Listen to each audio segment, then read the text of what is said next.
Oh, maybe that has something to do with it. Yeah. All right, looks like it's gonna go. It's gonna take a second to load here.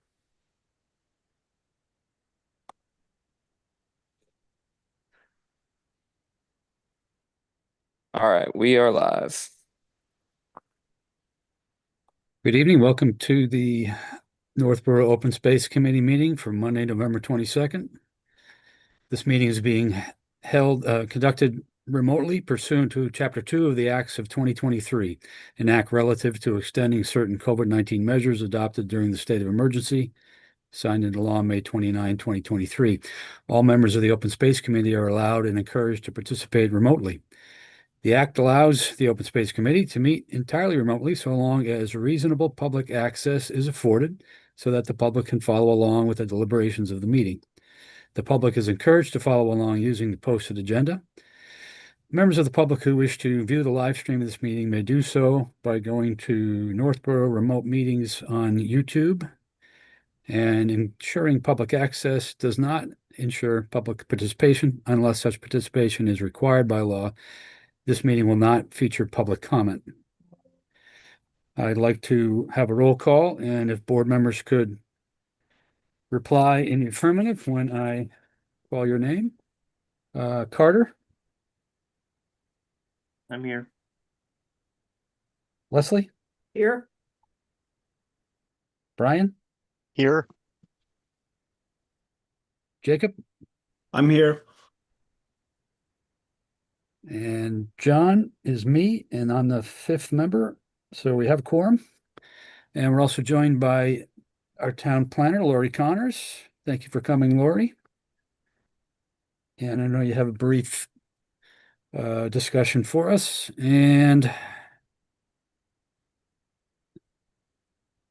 NMC is showing up. Is that the visitor?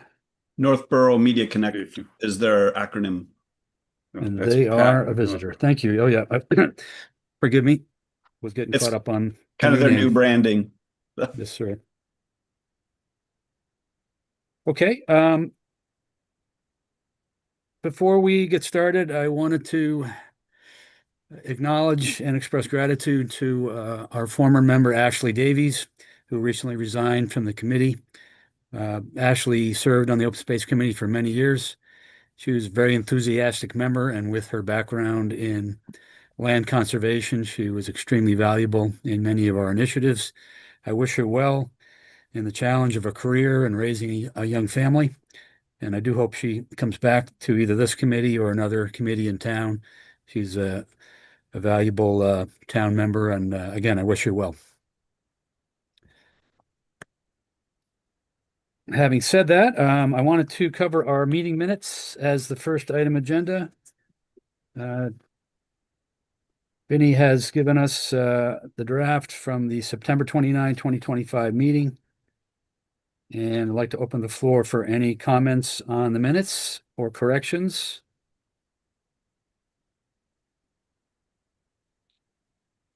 Hearing none. Hold on. Was I too quick? I'm sorry. I had sent Vinny just a couple minor changes to them. I don't know if you got them or. I did, yes. I thought you were going to mention what you made, what the comments you made. They were minor changes, so they were fine and great with me. So, I think I just was clarifying the part where I had mentioned the open space residential design bylaw that was for a. I hadn't said it was for a special town meeting, and it is not for the upcoming special town meeting. So I just reworded that to correct that. right.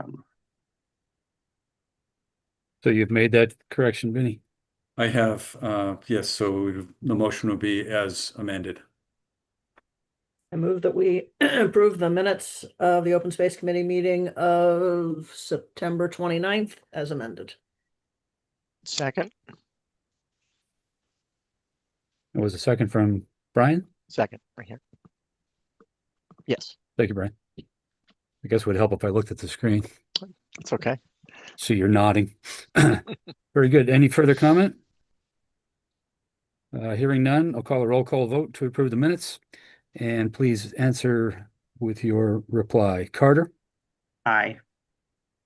Leslie, Aye. Brian, Aye. Jacob, Aye. John is aye. Minutes are approved. Thank you very much. All right, next up, we have a request from our town planner, Lori Connors, to consider a support letter for a CPA application for the Blake Street Park Improvement Project. And Lori, is it okay if I hand it over to you? Yes, and if it's okay with you, I've got a brief PowerPoint presentation I wanted to share. Go for it. Right. Can you folks see that okay? Nothing yet. Yes, we can now. Okay. So let me. My mouse is sticking, so bear with me. There we go. All right. So this project is part of the larger Blake and Pierce Streetscape Improvement Project that was discussed at town meeting last spring. So you may recall that at town meeting, I asked for originally it was a $1.1 million, and then that amount was decreased to about $750,000. And unfortunately, that town meeting appropriation was not successful. So I did submit, as I explained at town meeting, 2 grant applications. One was a Complete Streets grant for about $500,000, and the other was an MVP grant for about $756,000. We were not successful getting the MVP grant, but we were successful getting the Complete Streets grant. So the Pierce Street improvements, the sidewalk that would connect the intersection of Blake Street and Pierce Street to the War Memorial Park. That project will advance as part of the Complete Streets Improvement Project. And the sidewalk replacement along the west side of Blake Street will also advance. So there will be 4 LED streetlights installed as part of that project, as well as a concrete sidewalk and curb. So the existing asphalt sidewalk will go away and the new concrete sidewalk will take its place. There is already a concrete sidewalk alongside 4 West Main Street. That sidewalk is in pretty good condition, so that sidewalk will remain and will not be reconstructed at this time. So, of course, there is the park improvement project that still remains to be funded. So I submitted a Complete Streets grant, a CPA grant application to finance that portion of the project. And just a little bit of a reminder that the project mission for this streetscape improvement project was to enhance the downtown by promoting a pleasing and welcoming appearance, one that promotes a sense of place, enabling it to become the community proud central gathering area for residents and visitors alike. So this was the overarching vision that was part of the 2020 Northborough Master Plan update. So the scope of this project is focused on a portion of the municipal parking lot, as well as the pocket park that is on the corner of Blake Street and West Main Street, or Route 20. So I just wanted to give you some photos that reminded you of the existing conditions in this area. So this is what the little municipal parking lot that abuts the park looks like today. Unfortunately, there is no drainage at all currently. So every time it rains, there's a large puddle that formulates. in the parking lot in the winter time, this puddle freezes and becomes a sheet of ice.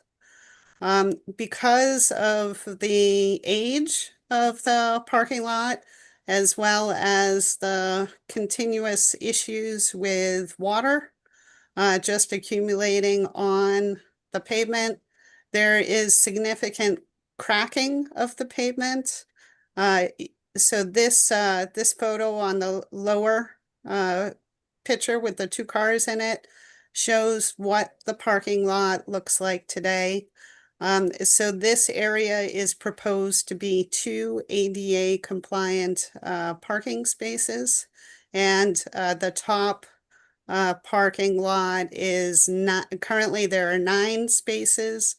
There are proposed to be 9 spaces when the project's complete, but the main difference is there will be completely renovated and there will be drainage installed. So the final image shows the current grass strip that separates Blake Street from the municipal parking lot.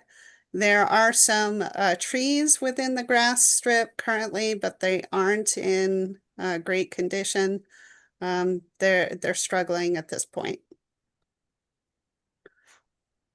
So here are some images of the Pocket Park.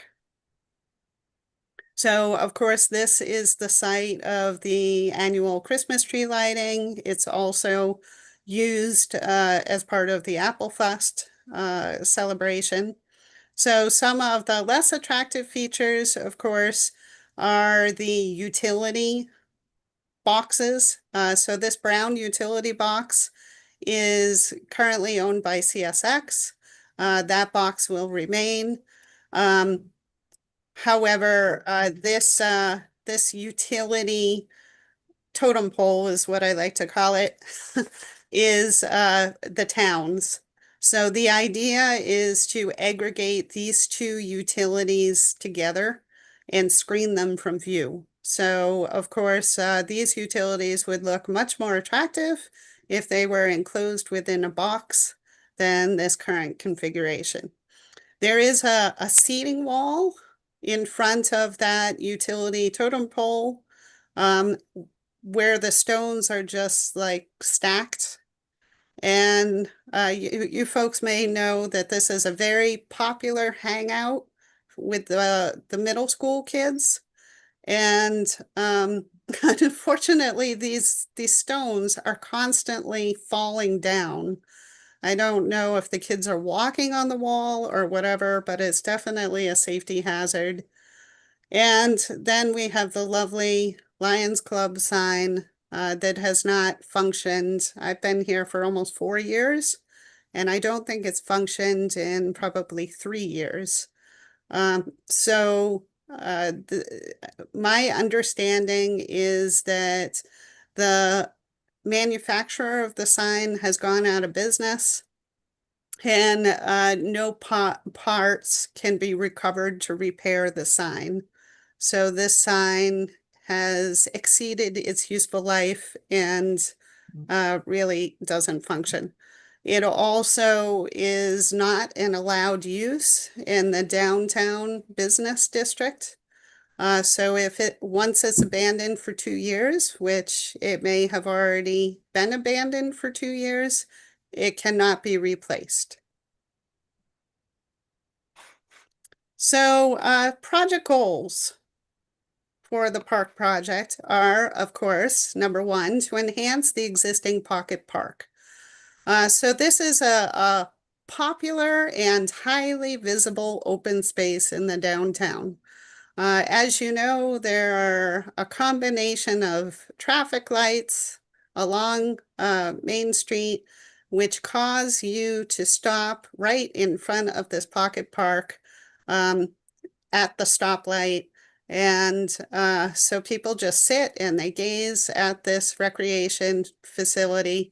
And it really could look better than the way it looks today. Of course, I already mentioned the situation with the existing parking lot. So this project includes upgrades to it. which would include new pavement, ADA compliant parking spaces, and stormwater management facilities that will eliminate the significant puddling that is a constant and extend the life of paved surfaces.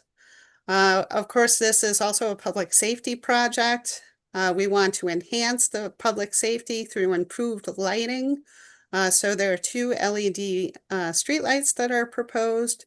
We want to add a crosswalk, bike facilities in the form of a bike rack and fencing to separate the railroad tracks from this park. Of course, we want to beautify the downtown.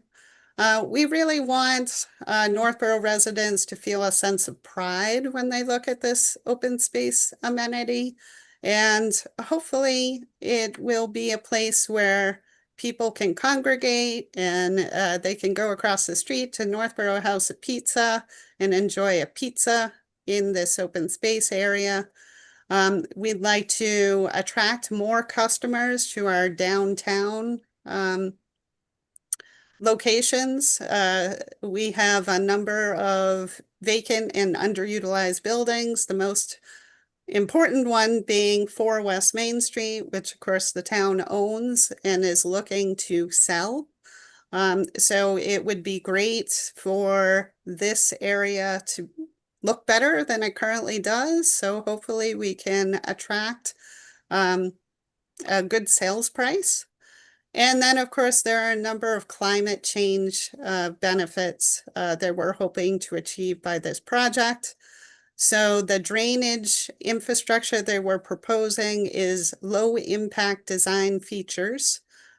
So those are rain gardens. So you're using nature to deal with the drainage problem. It's more attractive than the grassy swimming pools that are so prevalent in our new developments.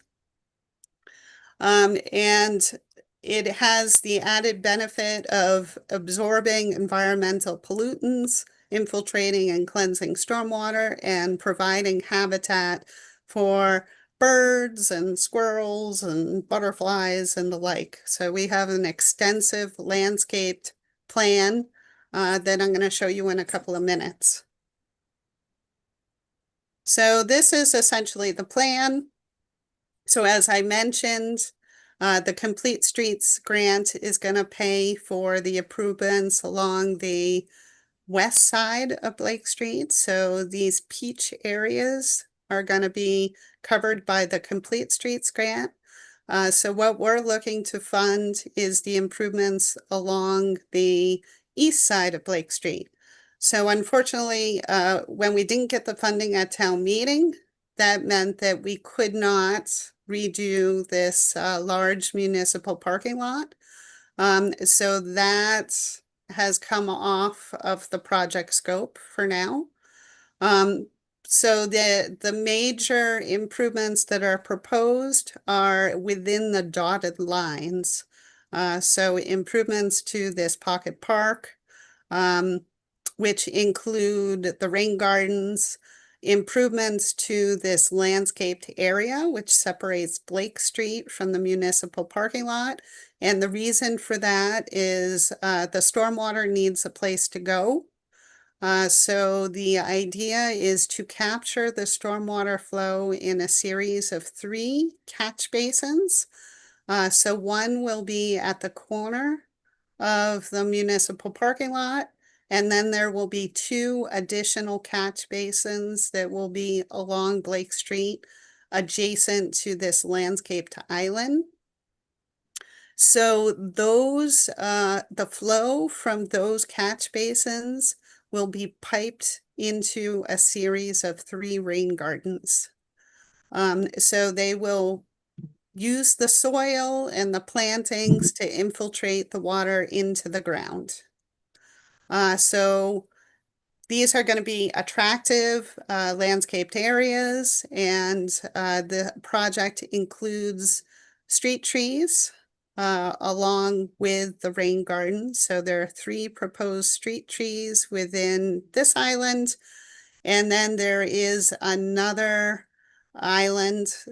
So right now, there's about 150 feet between the end of the existing landscaped island and the start of this landscaped island, which is in front of the doggy den.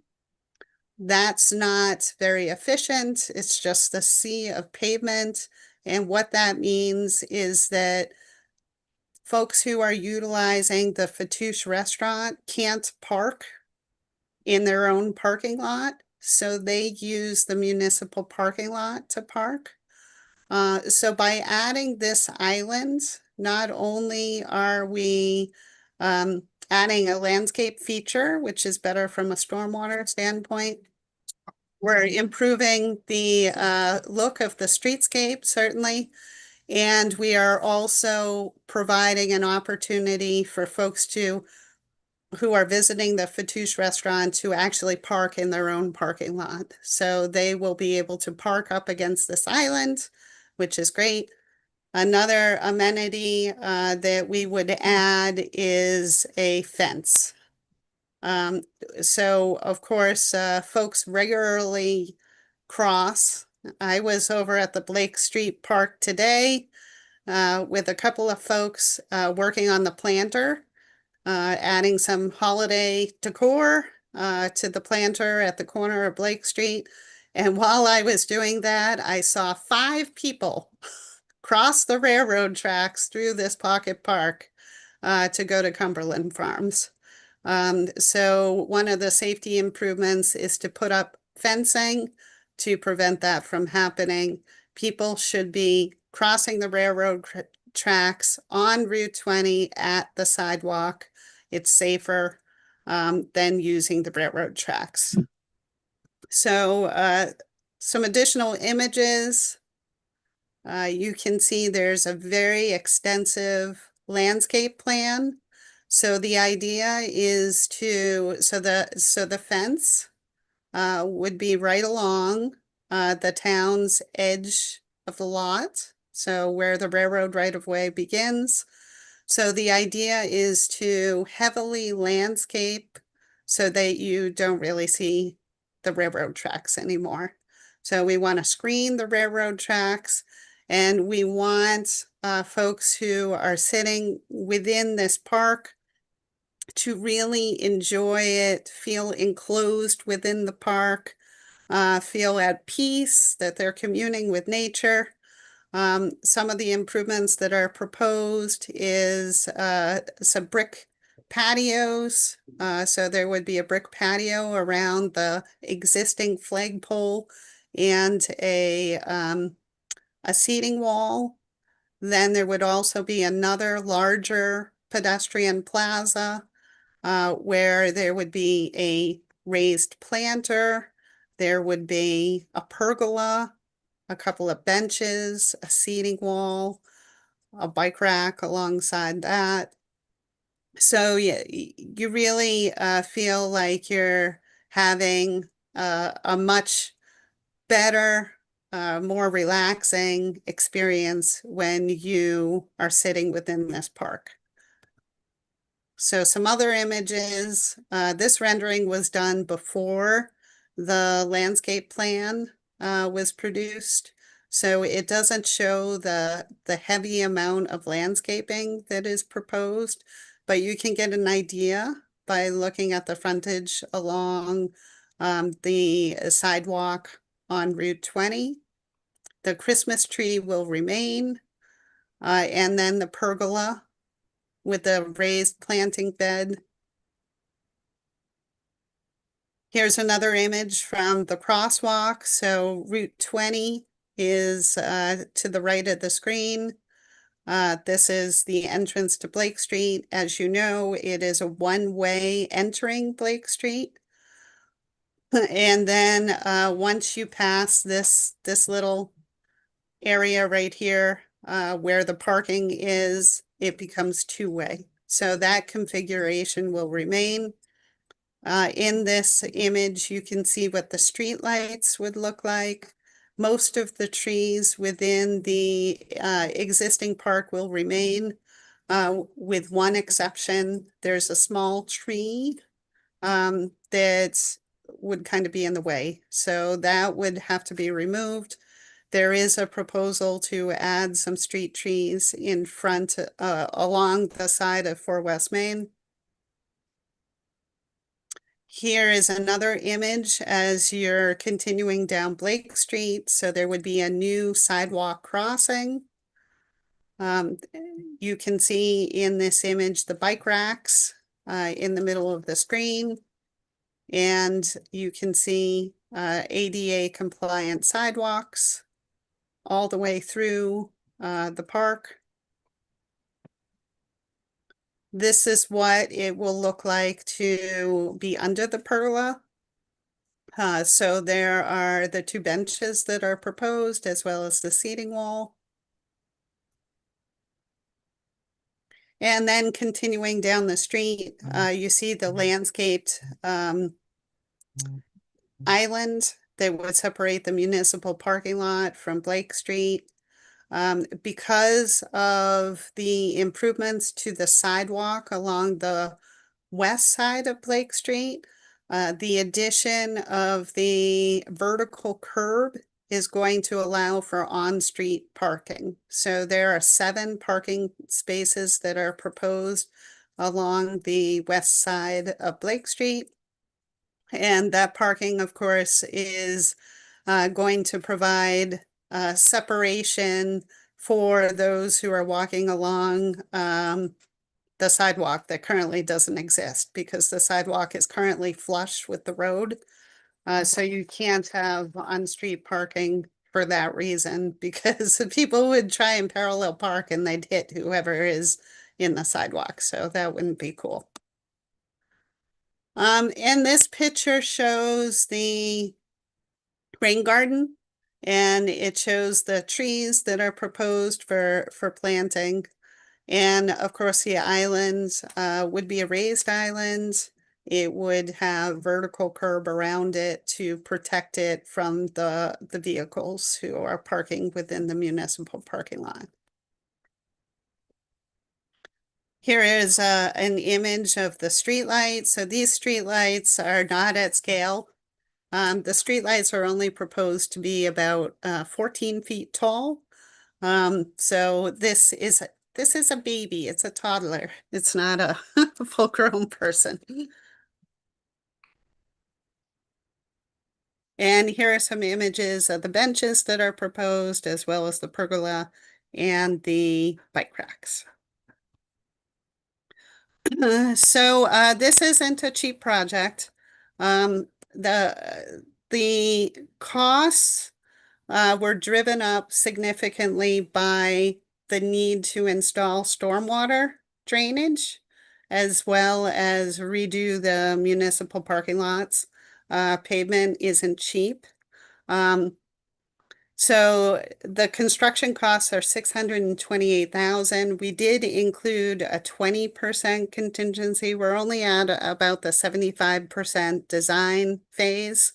So they're still working on the nitty-gritty of the design. So we thought it would be wise to include a larger contingency for that reason.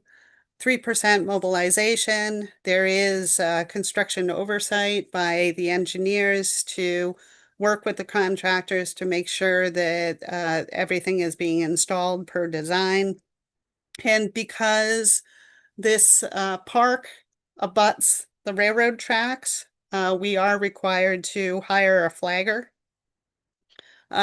whenever construction is being done within the park. So that does drive up the costs of police detail.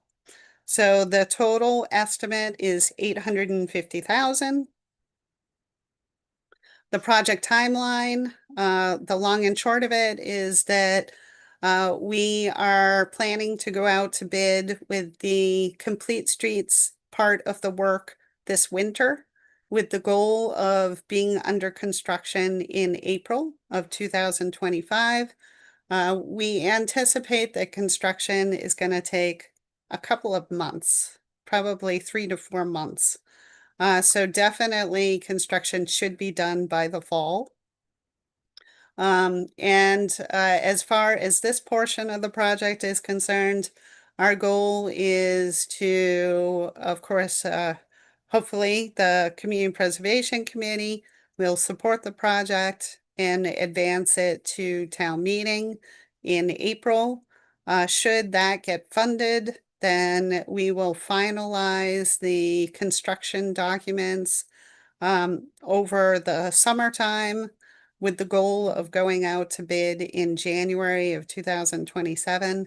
The reason for that is that you get the most competitive pricing if you bid in January, December-January timeframe, because the contractors haven't set the schedule for the upcoming construction year. So that is our goal, to go out to bid next winter and start construction in April and be completed in fall of 2027. So that's pretty much it. I know a couple of you folks have already heard this presentation a couple of times, so I appreciate your patience with me going through it again. And I'd be happy to answer any questions. I am asking for your support. I did submit this application as an open space and recreation project. I did already go to the Recreation Commission. They are supportive of the project. I was hoping for your support as well from an open space perspective. And of course, the CPC public hearing begins on December 4th. So in order to start the discussion, I prepared a sample support letter for you to consider. Happy to have you modify it as you see fit, and happy to answer any questions. Lori, thank you for the presentation. And once again, thank you for the tremendous effort that you've put into this. I, for one, enjoy seeing the graphics, even though I've seen it a few times. But I'm still enthusiastic personally.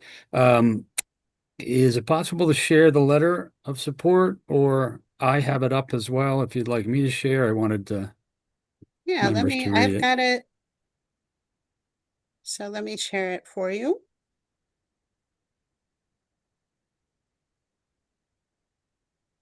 Can you see it? You can see it.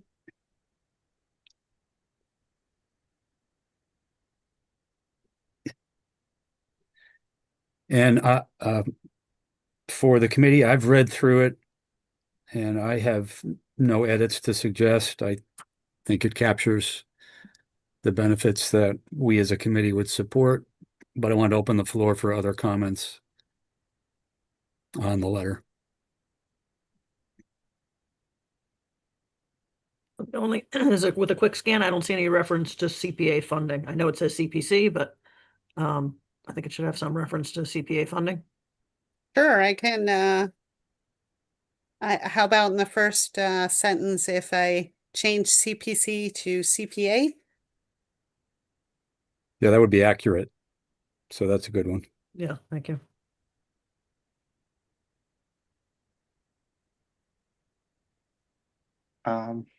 So I voted no on the planning board's recommendation letter. Not that I don't want this project to go forward, I just felt like given that this is asking for more money than was voted down last year, I am not very optimistic about this passing as it's presented. And I felt that, well, I was trying to encourage the planning board to include a kind of prioritization of different parts of it and recommendations if any parts of it were to be cut to save money. Mostly I felt that the pergola would probably be the least important thing and the most likely, because I believe it was about $100,000, maybe even more than that was in the amount that I saw. And I felt that by cutting that and kind of demonstrating to the town that we're not trying to spend as much money, that we are being very cautious about how much money we're spending on this, it would increase the likelihood of this passing.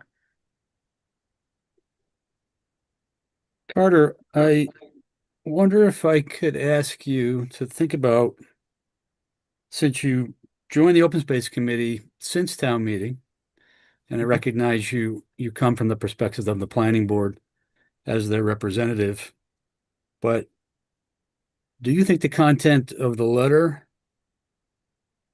is consistent with what the Open Space Committee should support? And do you agree with the principles it is presenting? I think, again, my reasoning why I think the Open Space Committee would be somewhat hesitant about the pricing now that this is a CPA application would be that money that we're spending from this would otherwise go to other could otherwise go to other open space projects that might be more beneficial to the town. I understand your perspective. So that's my only comment would be, I think that I would change the letter to, I guess, give a stronger emphasis to certain parts of the project and acknowledge others that are perhaps less of a priority. Well, I mean, are we really picking apart the presentation to try to knock dollars off, right? Aren't we really looking at more whether the committee as a whole is in support of this as presented, right? Wouldn't the actual dollar amounts deemed reasonable, wouldn't that really be CPC's decision? Yeah, I think Well, I agree with you, Brian. I agree as well. I guess my only point is that if either the CPC or at town meeting, people are trying to cut the amount of money that's being spent on it, it would be a kind of decision of what parts of the project are going to go forward as opposed to others that are being cut. But I don't think we're at that stage, right? I mean, I think that as a works project and its open space benefits, I mean, it seems fantastic. I mean, one could needle at the budget on it, but I think that's beyond the scope of whether we support it as a whole or not, as open space. Yeah, and also I recognize that generally speaking, right, it's hard to get the town to fund cool projects. That's an ever-present challenge and an ongoing challenge and continues to be a challenge. Doesn't mean we shouldn't support it. I think we've supported projects even though we knew there might be town opposition.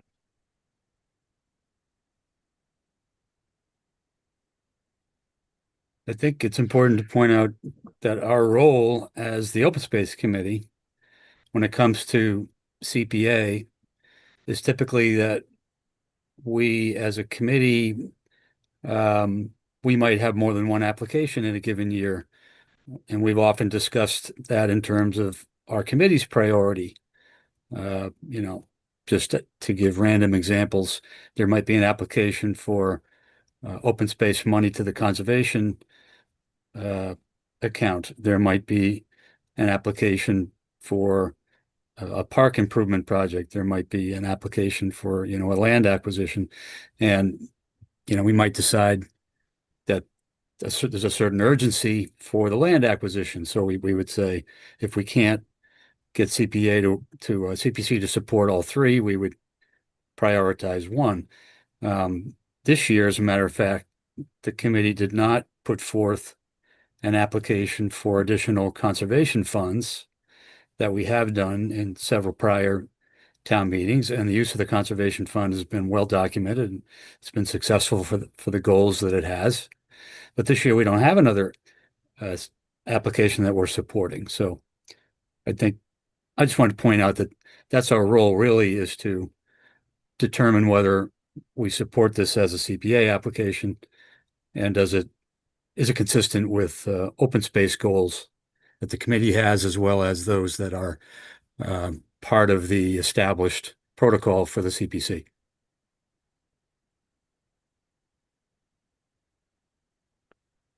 John, can So I that's- jump in? Yes, sir. Yeah, had just a couple questions first. Lori, thanks again for the presentation. I'm one that's seen it a few times. I know at the beginning you were really clear about what's already scoped in the Complete Streets funding. It got a little confusing toward the end because you showed some pictures that referred to the parallel parking and the curb of the sidewalk, but just to be clear, that's all not part of what we're looking at, right?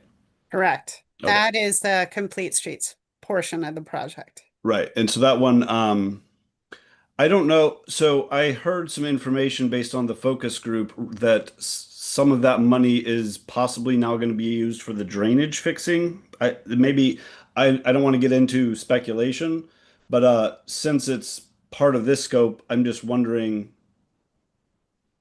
if some of the Complete Streets money is used to fix the drainage problem, and which I'm referring to the one that turns into an ice skating rink that you mentioned. I think we all have seen that. Do we know anything about that, or is there anything to update, or is it too early? Yeah, I can update you on that. So originally with the Complete Streets project for Pierce Street, I understood when we got the support letter from Mass DOT that they were supportive of both projects in their entirety. So that would mean the parking lot, redo the parking lot on Pierce Street for the War Memorial Park, do bike racks, benches, fencing, sidewalk, all that on Pierce Street. There's a rapid flashing beacon. And when on last Monday, I was informed by Mass DOT that they will not allow Complete Streets funding to be paid for redoing the municipal parking lot on Pierce Street and for the fencing on Pierce Street. So I asked them, because originally we were planning on paying for the drainage improvements on Pierce Street, so not on Blake Street, on Pierce Street.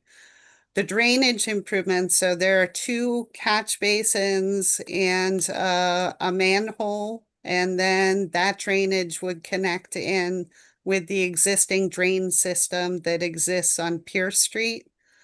So DPW was going to cover that with other funds, but when I was told that we couldn't use the Complete Streets grant for the parking lot and the fence, I asked them if they could cover the drainage and a portion of the paving on the municipal parking lot to make the drainage work, and they said yes.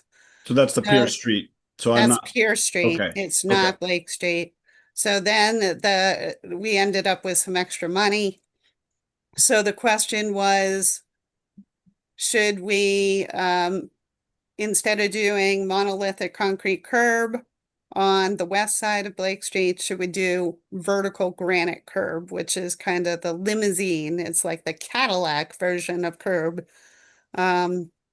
And so that is, so the focus group wants to use the extra money for the granite curb on Blake Street. So Okay, that's so- kind of where we are. So the drainage on Blake Street is not covered Okay. in any other way except with this CPA application. Okay. All right. Thanks for that clarification, because I all I heard was bits and pieces, since I'm not on that group. So when I heard drainage, I was like, drainage, Blake Street, yay, drainage. Because Yeah. folks who've heard me talk about this, I've said in select board meetings specifically, if this were to fix the drainage problem on Blake Street and some repairs to the parking lot, I would be 100,000 to 200,000. I would be jumping up and down to support it. That's what I said. Not those exact words, but As it is, I don't support it. To answer John, your question, I actually don't believe that it fits. I don't think a little park next to a railroad fits. I mean, what we ought to be doing if there's a safety issue with kids playing by the railroad is not encouraging the kids to be playing by the railroad by not having a park there. I mean, that's what's consistent, I think, is not having a park by a railroad. One. Two, secondly, not having a park by a railroad on a piece of municipal land that is next to another piece of municipal land that we're being asked to figure out a plan for in the near future. That's for West Main. And the future tenant or buyer or occupant of for West Main may have parking needs that could be addressed by using this space to make more parking spots. So that's another thing. The select board was asked to support this. A motion was made by one member, and the motion did not get a second. That was in the October 20th meeting. The select board did not vote to support this application. To the question of, are we supporting the amount? Yeah, when we're saying we support the CPC application, it's the application that we've seen, which has a price tag at the end of $850. So don't give me this, oh, we're supporting it in any amount.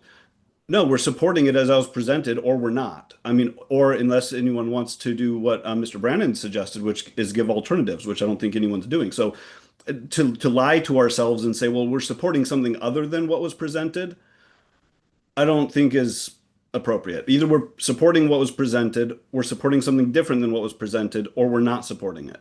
And so no, I don't think it is consistent. I don't think it's consistent with the master plan or the downtown revitalization study, which said repeatedly in multiple places that what's needed downtown is more off-street parking, more off-street parking, more parking off of Main Street. I didn't see anywhere in any of those plans that it says we need more squirrels in downtown. Like, I love squirrels. I got tons of squirrels on my property. Nothing against the squirrels, but I don't think that our priority is more squirrels downtown. The reason these plants aren't growing and thriving in that location is because of their location, I presume, next to the railroad. And whatever other reasons the soil may be, but why plant more trees in an area where we already know they're not thriving? So just a few quotes from members who were not supportive of this was that the risk remains real of doing something before a buyer for 4 West Main is understood. And another person said that they agree with that. As goes 4 West Main, so goes Blake Street. It's the improvement near 4 West Main that I'm not sold on. We shouldn't be spending even CPA money for improvements on a building where we don't know what the use will be. That's reference to 4 West Main. We don't know how many parking spots they will need. We don't know what type of aesthetics or type of benches or what may complement the type of retail or restaurant or whatever space that goes in there. So I can't unfortunately support the full scope for me because of that. That was one member. There were multiple other comments that none of the members spoke out in support of it, and we certainly didn't vote as a select board to support it. I don't support it. I look at town meeting last year, 145 voted no, 67 voted yes. I don't know why we're here today doing this. Jacob, Can I I just appreciate, speak to the parking issue? So I did a little exercise after the select board meeting where I took the surveyed plan and I calculated out the distance, so the width of the park, all along its length. And so the size, by our zoning bylaw, the size of a parking space is 9 by 18. The minimum width for a parking aisle, so that's the driveway that provides access to the parking space, is 20 feet. Unless it's one way, then it's 12 feet, right? Yes, but So you if you can't had have, so if you had that, you I already know where can't- this is going. If you had you that section can't- one way, you can't have one way. You can't have that configuration because of how are you going to get the cars out of the parking lot when Mass DOT isn't going to allow a driveway in the middle of an intersection that has 2 streetlights. So I have an answer to all that. I'm happy to So provide. there isn't sufficient width to There- accommodate more than 3 parking spaces So by I've our looked at, existing zoning. so I've looked at that plan. I'm surprised that it wasn't sent to the select board, since it was the select board who said we have parking problems. But I've looked at that. I've used your drawings of space on that.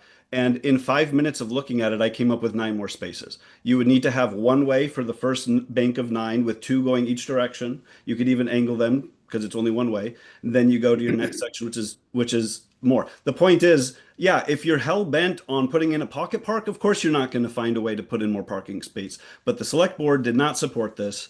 I don't support putting a park and spending more $850,000 of our money to improve a park next to a railroad when we have other good parks downtown that we spend money on, and they're good nearby parks. I also am aware that there's another open space application that they're trying to get an extension for that relates to the fields at Melican. I'd be happy to support that. Jacob, I think, yeah. Jacob, with all due respect, you've made your points well known. They're consistent with what you're on the record for with the select board, and I think your position is clear. I would like to get back to the agenda for this committee, and it's really to either decide that we'd like to support this letter or not. My own So input just, is are you cutting me off? Because there's 2 members here who maybe haven't heard my position. I know you have because you were in that meeting, but other 2 members that are sitting here listen, maybe 3 other members maybe didn't hear my position. So maybe you're cutting me off just so that they don't hear this position. I don't understand. I don't believe cutting you off is accurate. You've spoken for the last few minutes. I thought you well articulated your position over the last few minutes that you spoke. I didn't really hear a lot that you left out. Again, not being disrespectful, but I think you've stated where you stand and why. And really, the main thing that you spoke about is that you don't believe the project is consistent with the master plan, as the letter states, which means you're in disagreement with the way the letter is stated. I think that's really the main point. I personally think the letter is accurate and that it is consistent with those things that are said in the master plan. So we're going to probably have to just agree to disagree on the interpretation of the master plan. I just only want to get back to the business of this committee. And I think it's just fair to say that we maybe let other members chime in if they'd like, because is there a part of your position that we've left out? I just felt like you accurately stated it. No, thanks. I appreciate that, John. No, you're right. There isn't, because the first sentence says that we fully support the application. There's no way you could wordsmith the rest of it that I would support. So I'd like to throw in one minor point to Jacob. I kind of take offense to your suggesting that John cut you off so that you wouldn't have an opportunity, maybe that he was deliberately trying to prevent you from revealing certain points of your position. So I just wanted to. okay, yeah. I'm sorry you're offended. Yeah, we don't want to be acrimonious in the meeting here. I think I'd like to suggest that we've heard the pros and cons quite extensively, and at this point, I'd like to ask the board to consider whether they would support the letter or not, and that we call for a vote on that specific measure. Do we support the letter to be sent to the CPC? I'd like to take a roll call vote. Ask another question, actually. This is actually just a question, not a even argument. Sure, Carter. I know I've previously heard mention about possibly the long-term kind of lifespan of the Christmas tree and maybe changes in the future. Does anyone know anything more about that, of like what is the long-term plan of the pocket park? So of course, I did get some ARPA money from the select board for a street tree project. So we were able to save quite a bit of money with our fall planting by relying on volunteers to plant the trees. So we only spent about $6,000 on the trees. So I did reach out to some folks certainly the Common Committee, as well as Susie Sislicka's outfit that is in charge of the Christmas tree lighting, to see what they thought about purchasing a tree for installation at the Common. And to start, it would just be a tree. But eventually, when this Christmas tree has outlived its useful life in a couple of years down the line, then the Christmas tree that tree that's being planted this spring could take over as the Christmas tree. So it would be dedicated as the Christmas tree in the future. So that was supported by certainly the Common folks and those who coordinate the Christmas tree lighting. So that's being discussed at this point. There hasn't been anything finalized as of yet. I think they call it I'm the just- Ellsworth tree. Sorry, just jumping in there. So Sorry, Jacob? it would remain currently. So sorry. this proposal, this design includes the current Christmas tree in its existing location. So that would be the long-term plan, that it would ultimately be at the Common where there is more space for the Christmas tree.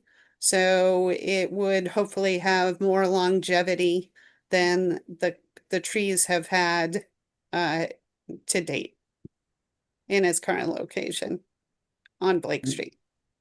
I guess after this Christmas tree, the current Christmas tree is no more. I mean, like, would we then be doing some other landscaping or something at the Pocket Park? Yes, that's the vision. Yeah, I mean, that's another, again, I'm not a fan of the pergola, as I've made known, and part of it's just I think I mean, like, what is this within the next couple years, probably, or 10 or 20 years down the road? Just because I don't want to, like, if we're going to have to do further improvements to it, I don't want to do too much that might limit what could be done later on. Of course, we're at the 75% design phase. The current design includes the Christmas tree. If the desire is to move the Ellsworth tree to, the Common when it's planted in the spring, of course, it's going to be small. It's not going to be much of a Christmas tree. What is going to be planted in the spring? So it might be 10 feet tall, and that's it. So if the goal is to move it now, then of course we could adjust the landscape plan to not include the Ellsworth tree. But I know that I was contacted by the family, and they were very concerned about this tree. And I have been told that the tree has more life to it. It isn't at the end of its life, so I'm not sure. I'm not the tree warden. I'm not sure when it will be at the end of its useful life. It might be 5 years from now. It could be 10 years from now. I don't know. From what the tree warden told me, so that's Scott Charpentier, he's the DPW director. He told me he was thinking maybe 5 years. So certainly, like I said, if the desire is not to include the tree with the design, then we can shift gears at this point and do alternate landscaping, not to include the tree. I mean, I like that tree. Again, I think if we removed the mention of the pergola from this letter, I would vote yes on it. Yeah, that's my. I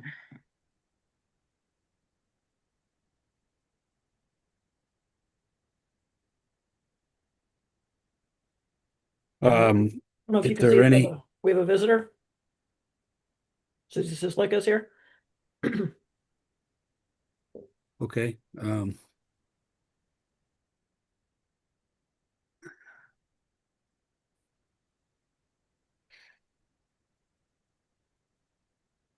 Hi. We did not have a, we did not plan for others, but hi, can you identify yourself? Susie Sislika, 8 Emerson Road. Hi, Susie.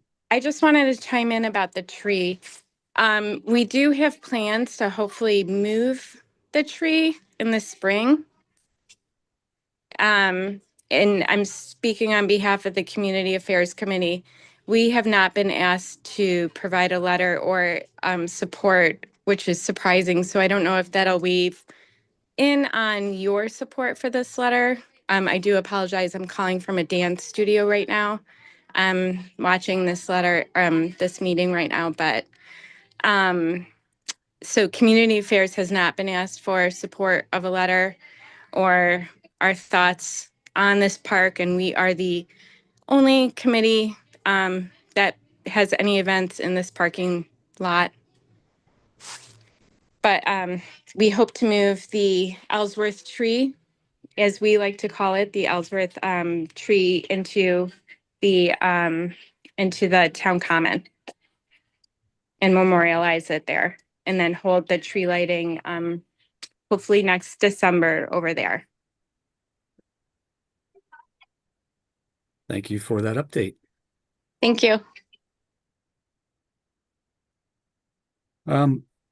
Look, folks, I don't want to cut off anyone's discussion or opinions if I don't need to, but I do think that sometimes we have to stick to what is the business of this committee.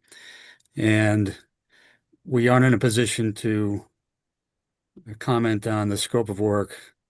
We're not in a position to comment on the master plan, at the exception of things that we believe are in support of the master plan from the open space perspective or not. And so I think we need to focus back on what our business is, because we don't have any information about the tree and anything to do with the town common or any other applications that might be coming into the CPC past the deadline and so on. It's just not in front of us tonight. So if there's any other input on the letter of support, I open the floor again, or otherwise a motion. I would entertain a motion to approve the letter. Would you entertain proposal of amendments to the letter? Well, I think the amendments could be with regard to text and purpose, but the scope of the project is, I guess, the details within the project that Lori has laid out, which is all part of the design, and it's that is being brought forth in the application. So I don't know that we can ask to, I don't know that this committee can get involved in changing the scope of work, Carter? My proposed amendments are to, in that first sentence, remove the word fully. So it's just the Open Space Committee supports the town's CPC application. Okay. And then in that middle paragraph, and that sentence, this beginning with this project's planned landscape or planned improvements, start that as many of this project's planned improvements, and then remove the a pergola. Those would be my proposed amendments. Reading through that sentence, this project's planned improvements, including installation. Yeah, so it'd be many of this project's planned improvements, including installation of stormwater mitigation infrastructure, upgraded landscaping, seating areas, decorative walkways, energy efficient lighting, accessibility features, and the rest of that sentence. Will not only beautify this area, but also create an inclusive and inviting environment for people of all ages and abilities. And Carter, you're asking to remove the pergola reference from it as well? Yes. Okay, so my opinion, we should be voting on on the content of the letter as it stands in terms of the substance. And if we as a committee don't agree to support it in its current, the way Lori presented it, then we could discuss whether we would support it in reduced fashion. But I think we should take a vote first to see where we stand, including the pergola, before we consider removing the pergola. It's my opinion that the pergola would not beautify the area. So I wanted to change it to say many. No, I understand. But to John's point about this is a proposal that we're reviewing, I would like to vote on it as is. And again, if we don't get a majority vote to support the pergola, then we can say, okay, we support it, scaling it back. But until the 5 of us make our own majority vote, I don't think we should be cutting things from it. John, does that make sense? It makes sense to me, and I appreciate Carter's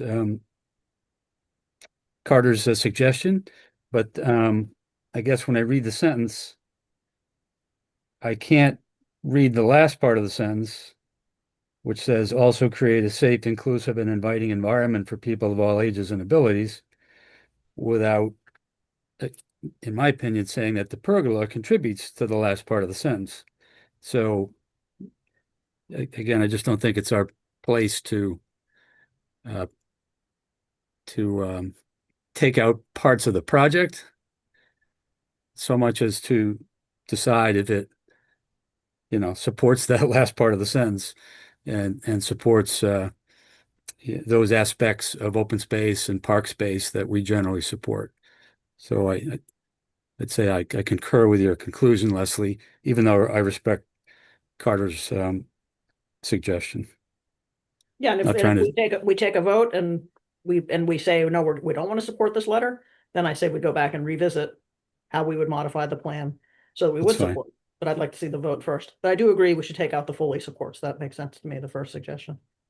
And yeah, thank you, Carter. And as John said, he doesn't want this to be an acrimonious meeting. I hope nothing that I'm saying has turned it that way. Just it's a interesting discussion.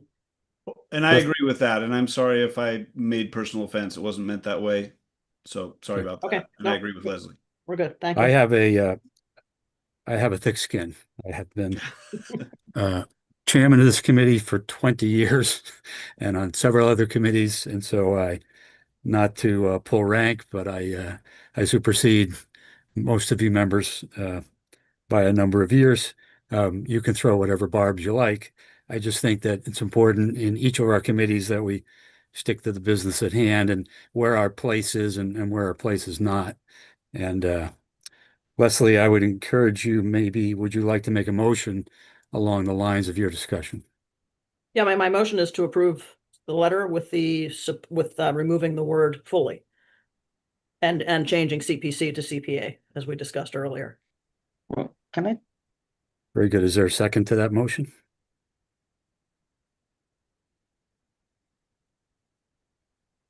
Second. Thank you, Brian. So we have a motion to vote on support of the letter by removing the word fully in the first sentence and by changing CPC to CPA in the first sentence, but with no other edits. Is there any further discussion of the motion?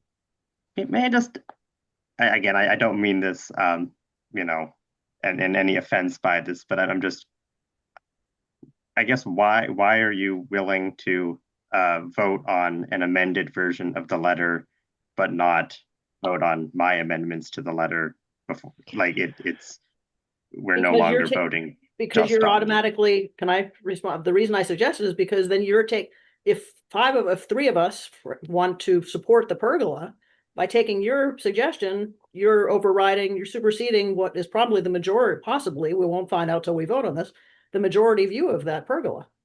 So to me, it seems that it's premature to remove something before we determine how many of us support that one item that you're trying to remove. Does that not make sense?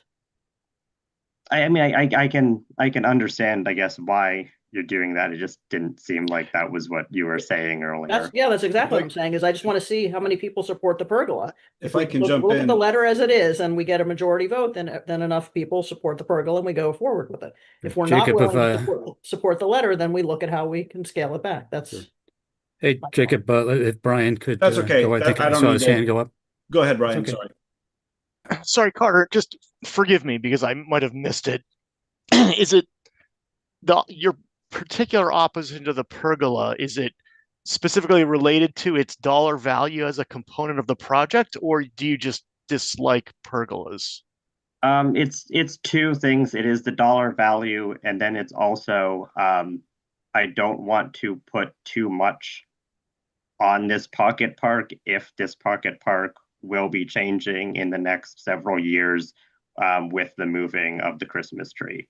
I don't want to restrict kind of what could be rearranged about the park too much by kind of crowding it out too much. I also don't think the pergolas are particularly interesting or useful in my opinion, but yeah. Okay.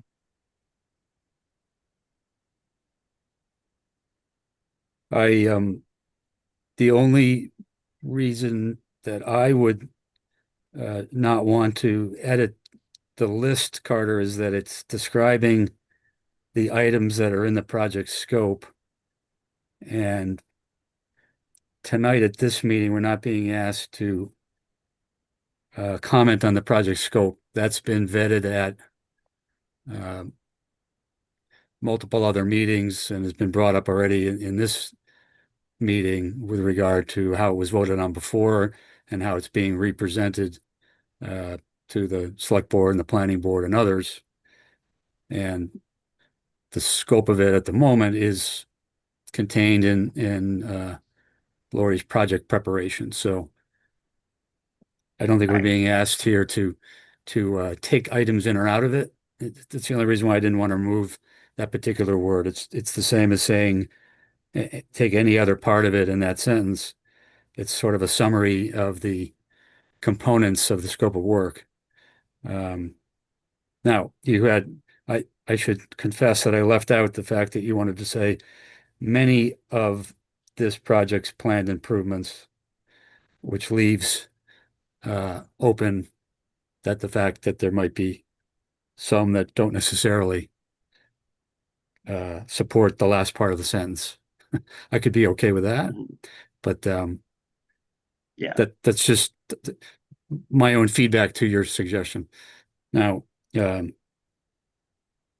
have a motion for the letter with the two textual amendments, and it's been seconded.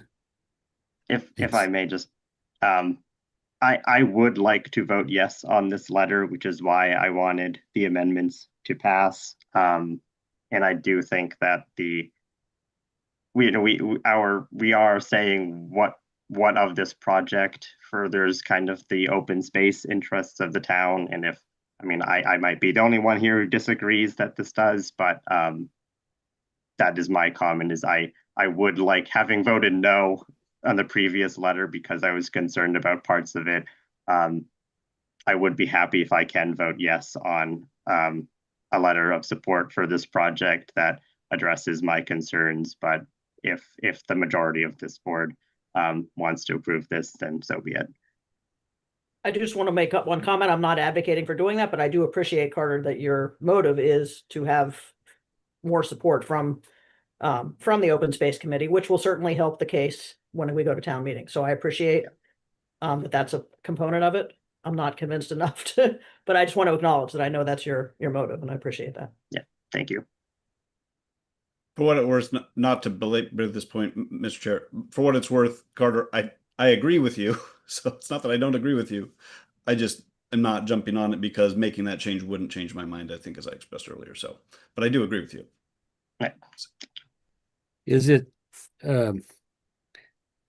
Carter, would it be fair if I told you that the place to comment on the scope of work would be at the CPC public hearing? Yeah. And subsequent hearings, and that open space members are encouraged to attend, for the sake of clarification, I'm the open space committee representative on the CPC. And so, I generally like to speak for the consensus of the committee, but I think it's fair that this point could be brought up at the open hearing. Maybe you could do so. And I'm also on the CPC, not as the open space, but I'm historic representative, but I'm also on the CPC. True as well. Because that's my only concern is that I feel like the point of the letter is whether it supports open space initiatives in general, not necessarily the details of the scope.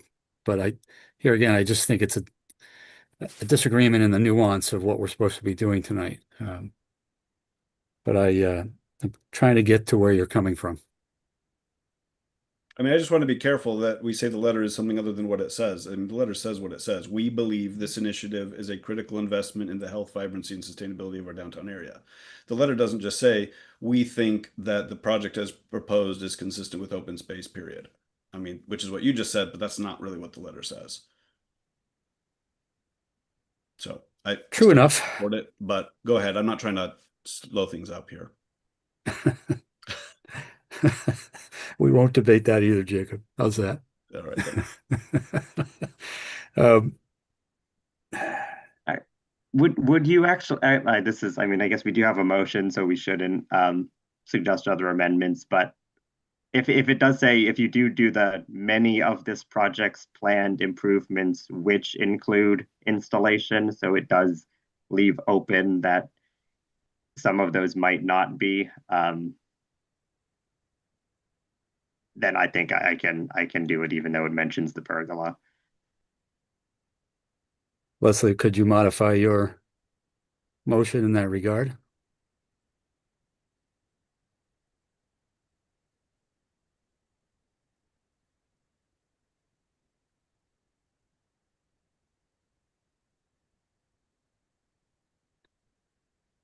I can't tell if you're thinking or speaking because Leslie, you're you're still muted. muted. I said the most brilliant thing I've ever said in my entire. We didn't get any of it. We all agreed with it, whatever it was. I said I'd rather have have Carter. I can withdraw my motion and have him.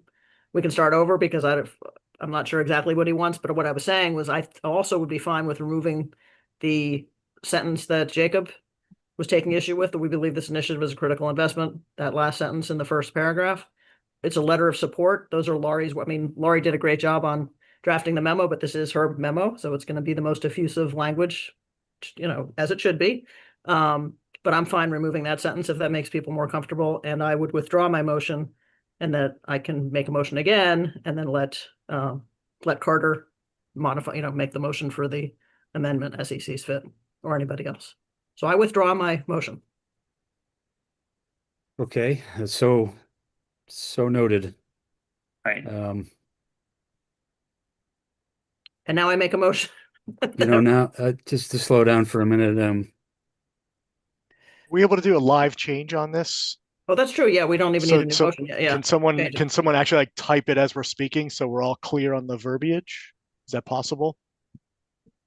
I mean, I'm all about consensus here, and this is a little radical, but the entire sentence of the second paragraph could be removed so that we are not detailing the scope, and instead the second and third paragraphs could be merged because it's more general with regard to the mention of the open space plan and the alignment with goals of open space plan and master plan. So it's another suggestion that members might consider. So this language, just so you know, comes from the open space and recreation plan, not the master plan. Thank you. That's even better.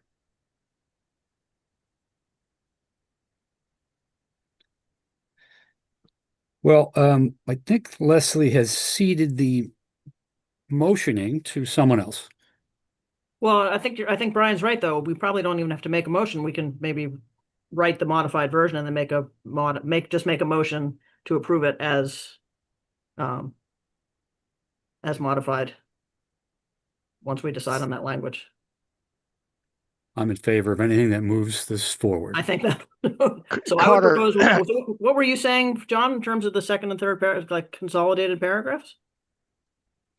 I was mentioning the deletion of the entire sentence where the cursor is at the word "this," and that the third paragraph was brought into the second, since it might bypass details that we're bringing up so much of our discussion. I like that, and I would say we could even remove the last, still remove the last paragraph, the last sentence of the first paragraph if people prefer that. I'm sorry, could you just show that sentence that you deleted again? Sure. I didn't do it, but Control Z.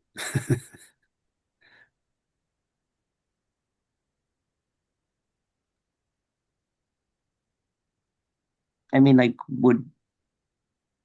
could you keep that sentence and just remove the details of all of the list of everything there? Is there a So you reason to? mean And from change it to the many of this project's improvements. Mm-hmm.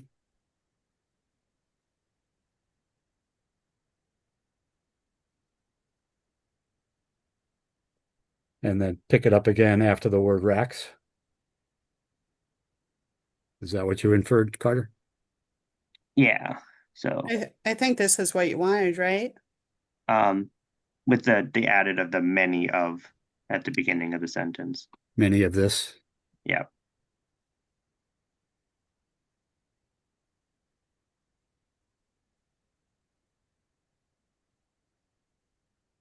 I like it. Did you want me to delete the second sentence of the first paragraph or leave it? That was, I'll defer back to Jacob or anybody else. Jacob was Jacob's suggestion. I'd be fine with that. And I really appreciate what you're doing here, and I am wholeheartedly feeling the good feelings here. I'm going to go back to what I said. There isn't anything you could say about this letter when it says we support this project that would get me to turn my mind over. I appreciate what you're doing, and I think this is a great discussion we're having, but I've said why. I'm not trying to hurt anyone's feelings. When we get here multiple votes from now and I say no then, they're going to look back to this meeting and be like, well, why did you support it then? And I'm going to say I didn't. So. Okay, then I make a motion that we, Or with that sentence, can we change is to includes?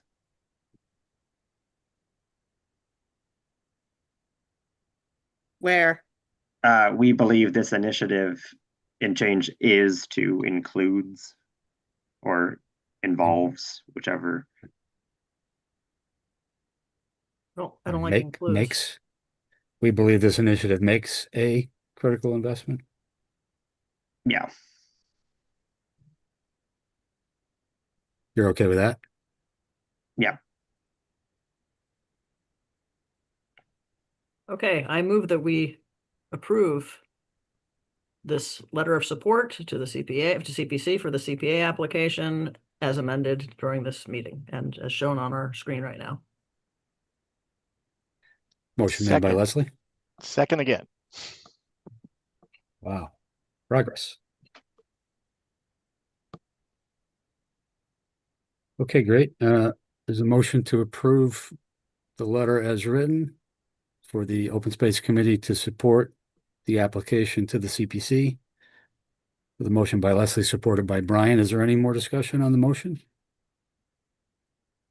Hearing none, I'll call for a roll call vote. Carter?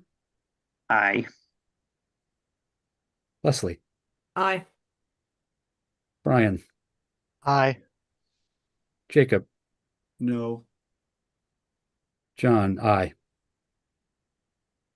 The vote is 4-1. Thank you for your support. Thank you for all Thanks. your work on this. Thanks to all of you for your thoughtful discussion. We are finally ready to move on to agenda item number 3, which is just further discussion of the Bewald and Aqueduct Trail. And I understand that Lori was involved in a walk of the property and a further discussion with our guest from last meeting, Don Byrne of Westboro. Is that right, Lori? And do you have time to comment? That is correct. So last Thursday, Don Burns and I did a walk of the alignment. So the red area denotes the path that we walked. So there were some challenging locations. Of course, actually, if you can bring up the aerial photo, I think that would be helpful, Vinny.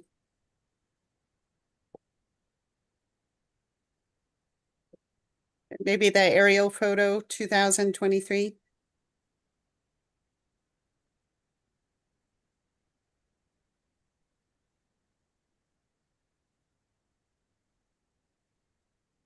And can you blow it up a little bit more?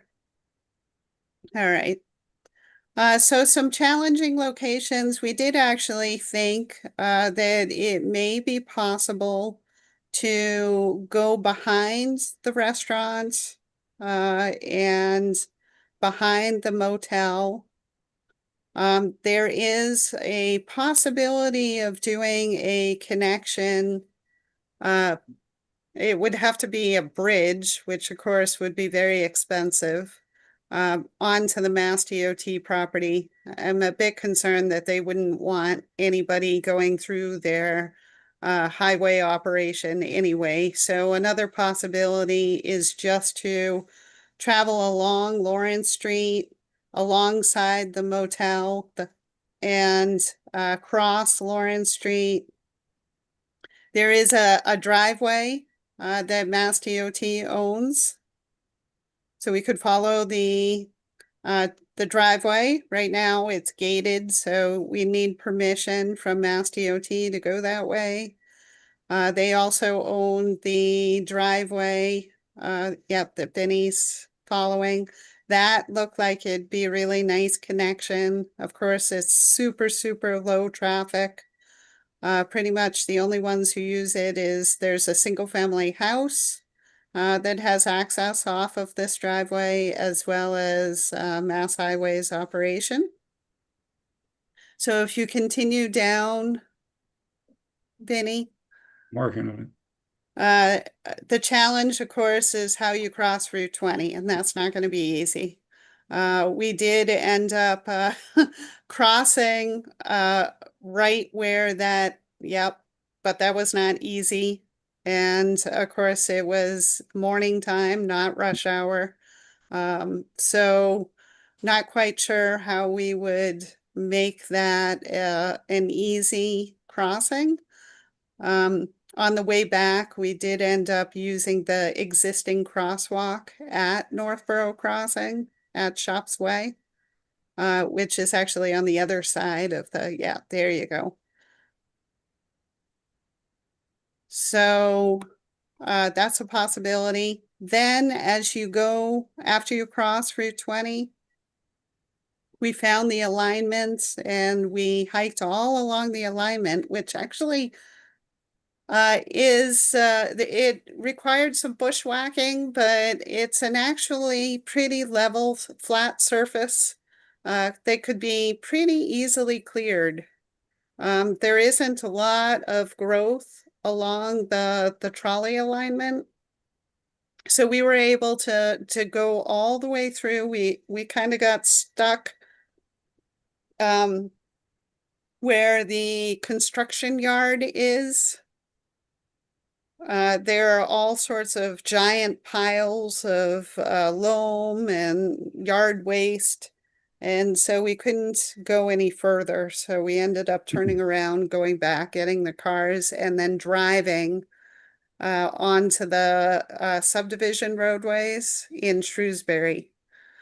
So Don did reach out to the planning director in Shrewsbury, and he and I ended up sending some emails back and forth. And so he was going to go out and check the alignment himself from the Shrewsbury perspective. I think it'd be great if we could make some sort of connection to that roadway that Benny is showing at the very end of the red line. There are some grading challenges, but that would make sense as being the end of our study area. So of course, the proposal is to submit a Mass Trails grant to pay for a feasibility study to look at a realistic alignment and see what folks think. And then, of course, from that point, if folks want to proceed, if we can get the okay from Mass DOT to traverse their property, and from the other property owners, we can see if this this project has merit. So after the feasibility study, the next part of the project would be to design the plan and then obviously to construct it. So I do anticipate that it would be sometime in the future, but a first step could be the feasibility study. I personally would be interested in knowing your thoughts. Is this something that you support, that you think would be worthwhile pursuing or not? And if you do think it's worthwhile pursuing, would you folks be willing to give me a support letter? I wouldn't need it until January, but it would certainly help the grant application to have a support letter from you folks saying that this coincides with your goals for the community.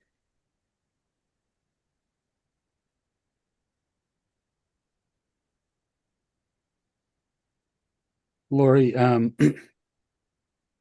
on mute, right? How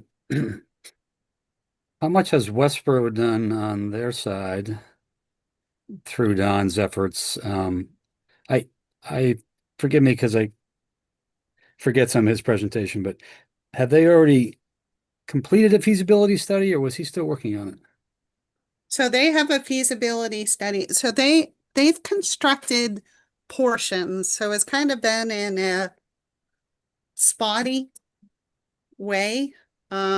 He actually brought me to a portion that had been constructed just within the last year, that's over by Chauncey Lake. So that was done by the developer of that residential community. Yep, there you go. It's a small section. It's probably maybe 1,000 linear feet. It's not a huge section. So that's kind of the approach that they have taken, is that when there are development projects that are going under review by the planning board or the zoning board of appeals, then they have the developer construct portions of the alignment. So they did do a feasibility study, which terminates at the Walmart. So it isn't yet built, but that's the feasibility study that they have. And so they're another part of the project that I'd be interested in reaching out to their planning staff to see if they would want to join forces with us to figure out how we bring the alignment from the Walmart to the property line in Northborough. So there is a gap. There are some wetlands issues that are challenging. So this could potentially be a 3-community application. So what could this committee do that keeps the momentum going and keeps Don Burns' involvement because he has so much knowledge of this and enthusiasm? Well, certainly it would be helpful for me to know that this is something that you support. You know, it is certainly a multi-year endeavor. And, you know, I don't want to continue with projects if there isn't the support for the projects. So having your feedback on what you think of this project, whether it has merit, is important to me. And also knowing, of course, I haven't started the grant application yet. I'm just at the very, very early stages of putting it together. Don Burns and I did talk about working together on the grant application. He has much more knowledge than I do about the alignment and what's been happening over the last. He said that he's been working on this project for 30 years. So he is a wealth of knowledge. I do, having finally seen the alignment, I do think that there is hope, you know. I do think that there's possibility that this could actually happen, but it would require support and commitment from you folks and other boards and committees in Northborough. So you folks are the first ones that I'm talking to about this. I know Don Burns has spoken to the planning board. So of course I was part of that discussion. So I know the planning board is supportive. There was also a presentation that was made in front of the select board. I know it was before Jacob joined. So at that time, the select board was supportive. I don't know if the new members are supportive of the project, so I'd be curious to know that. So yeah, I mean, your feedback is really what I'm looking for. Can I jump in, Mr. Chair? Of course, Jacob. Thank you for doing this work in the bushwhacking and everything. I was wondering if you could zoom in that spot where you said there was a topography issue, and I was just wondering if you could flip on the topography. Short answer is I'm kind of like pretty optimistic about this one. It comes down to ultimately funding source. What did you say was the name of the grant application? I know you said it. Mass Trails. Okay, Mass Trails, yeah. In fact, I've watched the Trails Committee meetings, and I watched the previous presentation that he made to the select board, and they were quite for it. I don't have any reason to think the current select board isn't for it, wouldn't be for it. I think the devil in the details comes down to how much and what's the funding source. But generally, as to the project, I think it's a great project. You've got a lot of housing around here on their side and our side that just connects to a lot of things that make sense to be connected. Okay, yeah. So no, I was looking at that spot where it goes over into Shrewsbury, and you were saying there was a grading concern. Oh, we don't have their We don't have topography. That's okay. That's okay. It's not the end of the world. I was just looking at it when you were zoomed in there, and you said there was a grading concern, and I always look at topography maps. So sorry. Right. There's grading concern there, but there is to keep ADA compliance crossing Route 20 is another concern. Right. Not so much topography, but grading. Right. And then obviously that is a bit tricky with, do you do 3 street crossings or do you make a new street crossing? The new one is better for the trail, but so I don't know what MDOT will let us do on that, but certainly how you have it drawn there makes more sense. I wanted to say, maybe this will give me some positive points for this committee and offset some of my negative points. I'm just kidding. But the owner of the hotel was before the select board to get a new opening license. There's a change in tenancy. There's a new operation there. and we granted their opening. And it wasn't conditioned on him cooperating with us, but I made a pretty clear record at that meeting that we really were going to want him to cooperate. I don't think I said cooperate. I think I said like work with the town if we want to put a trail on the back part of his property, including possibly an easement, and working with us in partnership. If there is an alignment that goes back, like you said, I happen to think, just this is gut reaction. It's like the trail that goes on the backside of those property is a lot more interesting than the trail that goes on Route 9. I mean, and possibly safer, more pleasant, less of walking along Route 9. So I know there's other property owners there that would have an interest, and maybe that is quite a bit of a cliff right there on the back that I'm just looking at where your cursor is. That's kind of a cliff there. But for what it's worth, the hotel owner said on the record he's very much willing to work with whatever the town wants in connection with connecting, including up to and on his property. So for what it's worth. So yeah, I don't have any major, concerns about it other than just ultimately funding source, but I think that we're kind of premature in that process, and we have some funding sources to move it along. So yeah, I like where we're going.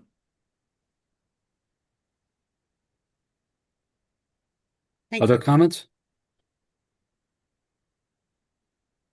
Go, Brian. So as most of you know, I'm a huge fan of trails. I'm a huge fan of connectivity. I'm an even bigger fan of intertown connectivity. Super admiration for the amount of work Don Byrne has done. So I love this. My only question would be, Lori, if you apply for this Mass Trails grant and get it, does it actually fully fund the feasibility study? And do we have any other current projects that getting that Mass Trails grant would it preclude anything? No, it wouldn't preclude anything because I don't have any other projects that I would apply for Mass Trails funding for. Right now, of course, we are working on the Aqueduct Bridge. I know that's on your agenda. Vinny will give you an update on that. But this is feasibility money that we're looking for. So that's a completely different project and it's not ready to move forward this year. So John Burns has offered to assist. So he would provide in-kind assistance to help with the preparation of the feasibility study. And that is allowed. There is a mandatory match. I believe it's 20% of the cost. And he agreed to donate his services. So I'm hoping that that will pretty much cover what we need to. If there is a shortfall, then I do have a small budget for technical assistance that I could apply to the project. So, so I think we'd be all set for that. The quotes that he had gotten previously, I believe, was for $20,000 of engineering assistance to prepare the feasibility study. Thanks. So can I ask one quick question? On that alignment that you're saying may go back behind the commercial properties toward the beginning on the east side, yeah, there. If it angled up and then we got to Lawrence Street, we'd probably, absent some miracle and a bridge that's going to be too expensive to go over their property, I think you alluded to, then the trail will just come back down Lawrence Street to that peak and then back up like a V. Is that what Yeah, so thinking? there has been a significant amount of work. The owner of the Spark purchased the adjacent parcel and ended up putting a septic system on that parcel. So the grading today doesn't look like the grading in this picture. Okay. So And that it's smoother today, right? it did appear to me that it would be possible to fit a 10-foot wide bikeway in their back parking lot along the edge of it. There is some landscaping that they installed, so that might be an issue, but that once you get around the back there, you see there is some huge topography issues along Lawrence Street. So that is a challenge. So Oh, I I would see. think, It's a cliff down to Lawrence and then back up on the other side. yeah, so you No, have to up go and- up to Lawrence. Oh, up, over and down. Okay. Yep. And so we would have to figure out how to bring the bike trail alongside the hotel up onto Lawrence. I see. So where that grading is really severe. Or the alternative is have the boring, heavily trafficked Route 9 route that's drawn there, which is not preferable, but engineering. Yeah, I am concerned. I would imagine the Mass Highway isn't going to want the public to go through the center of their pretty much it's like a DPW yard. Right. So they've got, you know, road salt and all sorts of stuff back there. They've got all their vehicles back there. This is the So same area that they're installing some sewer facilities, isn't it? I didn't see anything like that when I was out there. Sorry, they may not have started construction yet. They asked for approval to do it and they were going to pay for it. Yeah, so we'd pretty much have to go through the center in order to do the bridge option. I thought that probably it'd be more realistic just to follow along the side of Lawrence Street. Right. You may, I don't know if it'll have any impact, but you may at some point, they are, I believe, going to be doing some sewer water extensions there at their own cost. That was something that we approved they could do recently, if I'm recalling correctly. It had to do with the salt level in the water. Yeah, there's a water project that's been approved. Conservation Commission approved that a couple of years ago. It wasn't sewer, but yes, there is a water. Oh, water. Maybe it was Yeah. water. Okay. Yep. So I don't know where they're chopping up and doing stuff with for that, but That's coming across the front here because they're providing water to the wells on these properties. yeah. Okay. So, All right. Well, that doesn't help. so it's coming down the side. Even if we could go adjacent to their driveway, if you could bring back the street view that you just showed. Yeah.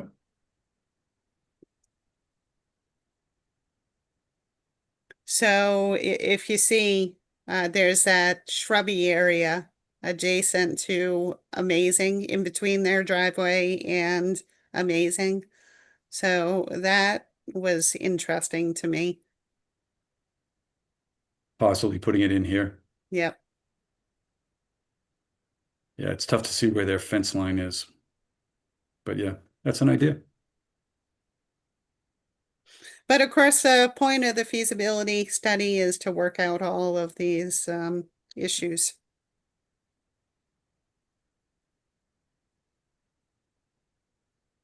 Maybe you can look in the windows in the building. I think Carter's raising his I hand. don't know how family friendly that is. Well, people are going to be crashing their bikes if they do that, Benny.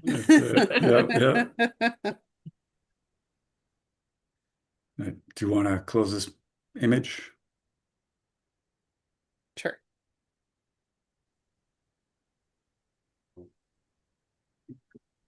John, Carter's got a Is raised Carter hand. still on, or did Yeah. Carter, did he have his Oh. hand up? Yeah.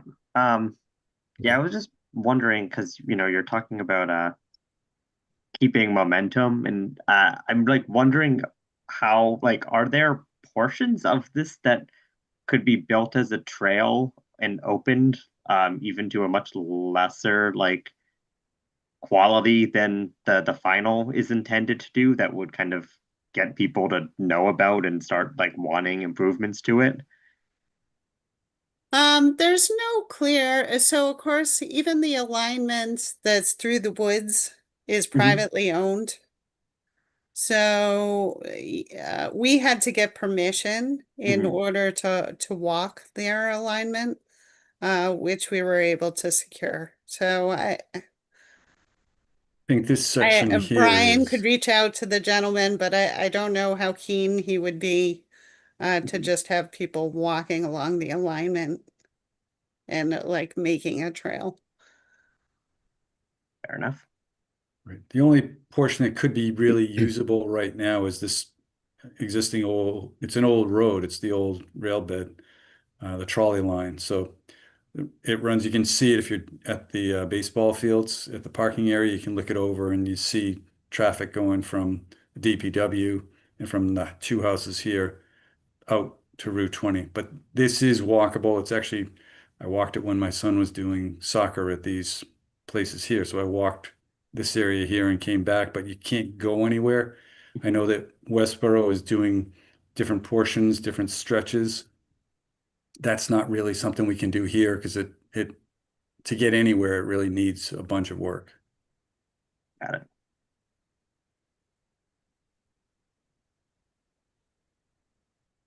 So I guess this subject has been on this committee's on and off our agenda for many years.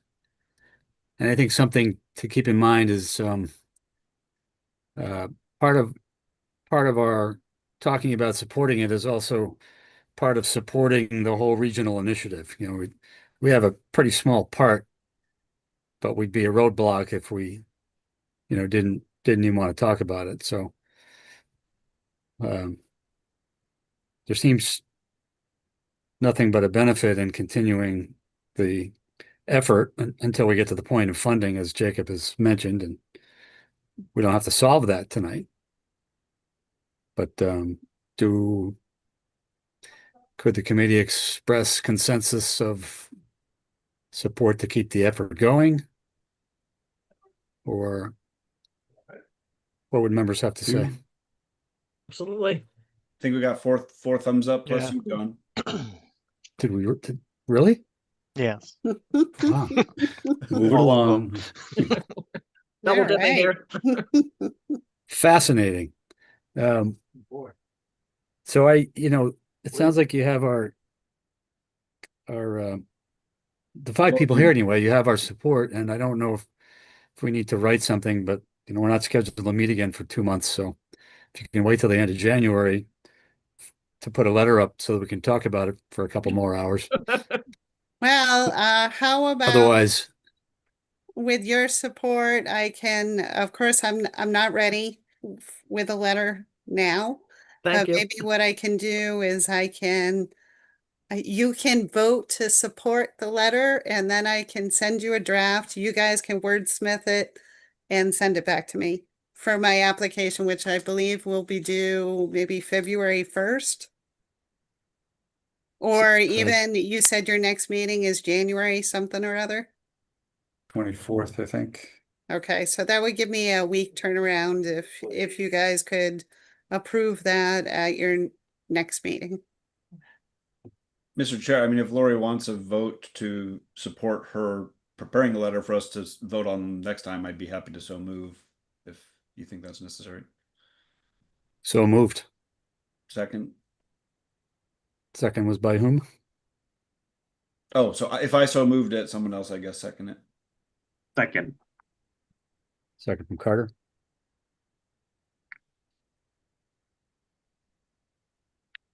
Thank you. Any motion to support Lori's effort to make a letter that says we support her I'm not sure we need continuing this, to but talk sure. about the B-Wall? Can I get a vote in favor of that? Carter? Aye. Leslie? Aye. Brian? Aye. Jacob? Aye. And John? Fantastic. Thank you. Thank you. Thanks. Lori, thanks for sticking with us tonight, and once again, appreciate all your work.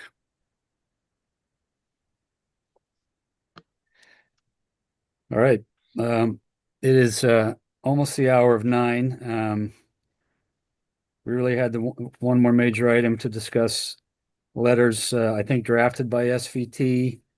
Can people hang in for a few minutes to go over those? Yeah, absolutely. Okay. Vinny, could you clarify the attachments you sent us? They were drafted by Meredith, is that true? Yeah, the attachments are, they've been existing and They're background documents. They would be used based on the specifics of the letter. Couple of, like we had said at the last meeting, 5 of the letters, actually, yeah, 5 of the letters going out are initial contacts. And so those would get the general 1-page description of the options for conserving land, just to give the property owners an idea of the different options that are available. And also have the conservation ownership and maintaining ownership. So, or I'm sorry, conveying ownership packet and maintaining. So we give them all 3 of the associated packets on the general, so they get more information. And then on the specific letters, whatever is specific to that site is what we would send off to those property owners. And so, you know, personally, people ask me to look at a letter to edit. Sometimes I get into the weeds. In this case, I want to trust that Meredith, as a specialist at SVT, you know, kind of knows what has worked and would trust the language. I had one comment. You guys can think pro or con on it. It was really in the first sentence. Which letter? Where of both letters use the same language almost. Oh, yes. If I'm looking at the right stuff, one letter fits on one page, the other one drifted over to a second page. Is that fair?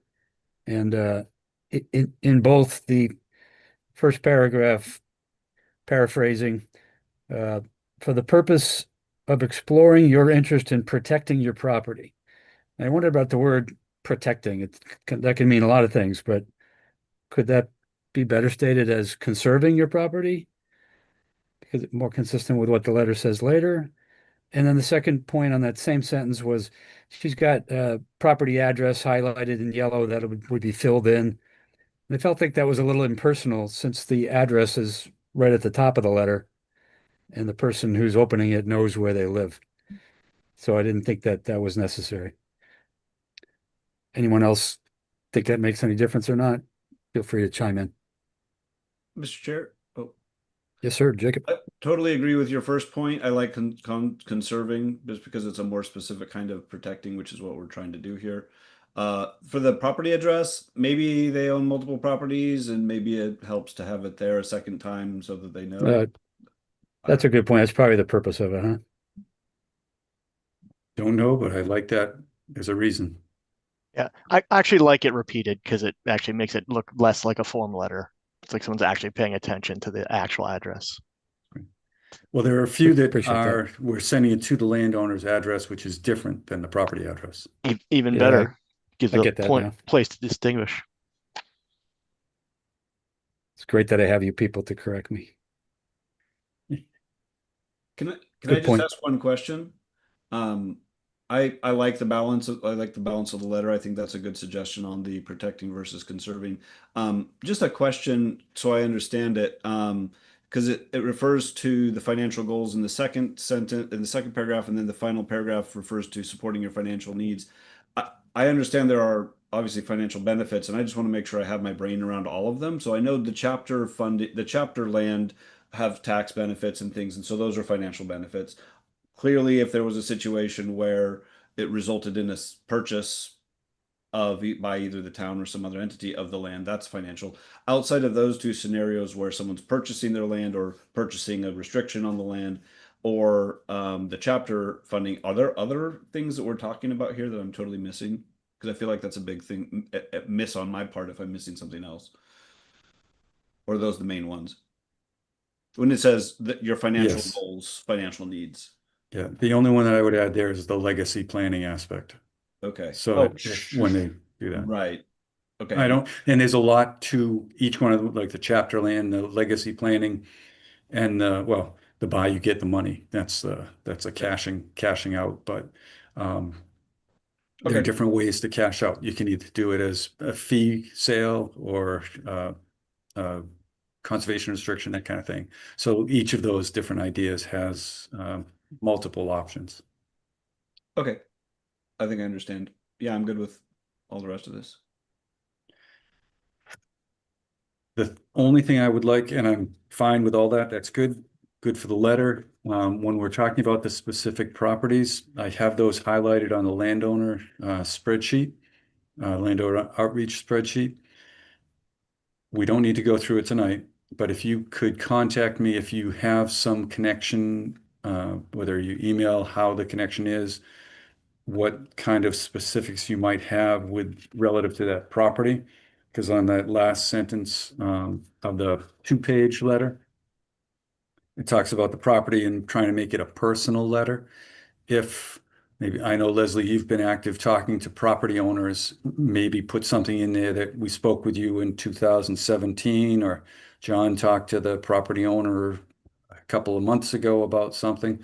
We don't want this to be like in those cases where we already have made contact, we want to acknowledge that we've made contact and they have been thinking about it. We're not just pestering them. So if you could let me know what you've done. Yeah, Ashley and I just the Maynard Street proper, but that's it for me. Okay. And if it's only one, that you could let me know now and I can work with that. So both you and Ashley. And Yep, Ashley and I went together, and then Ashley, let me find the letter when we, so it's 2018. Ashley sent a thank you. The last email was September 26th of 2018 from Ashley.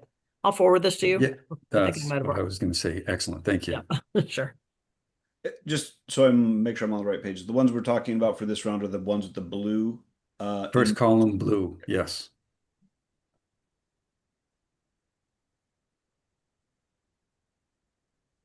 And if you have suggestions on my spreadsheet, it's starting to get kind of colorful. So if we want to move things around or adjust and make it clearer, let me know. You're keeping the line numbers consistent, looks like, correct? I'm trying to, yes. Yep. Yeah, so if someone wanted to look at the historical, it may disappear, but it's not going to get reused, is my intention. Thank you. I think that's a great idea because I tend to look back at the number. So, two things. I have an update about one of the properties that I wanted to share, but first, having trouble putting it together. The goal of our discussion of this is to approve the letters, and that they would then be executed to the blue people with the corresponding literature. That's correct. Yes. Is that right? Okay. Yes. Good. So I wanted to tell you about a brief update about line 38, which is essentially the Indian Meadow golf course property that this committee has discussed on and off for a long time. In particular, at the time it was considered to be the ball field area, which then moved over across from the Wegmans Plaza where it is now.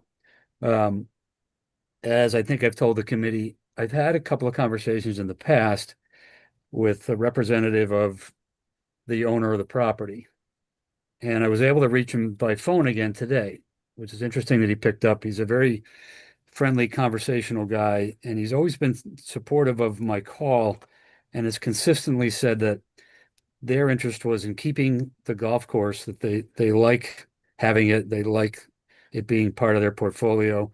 They had no interest to try to sell the land, and besides, if they did, it's under chapter restriction, and Northborough would have to go through our right of first refusal.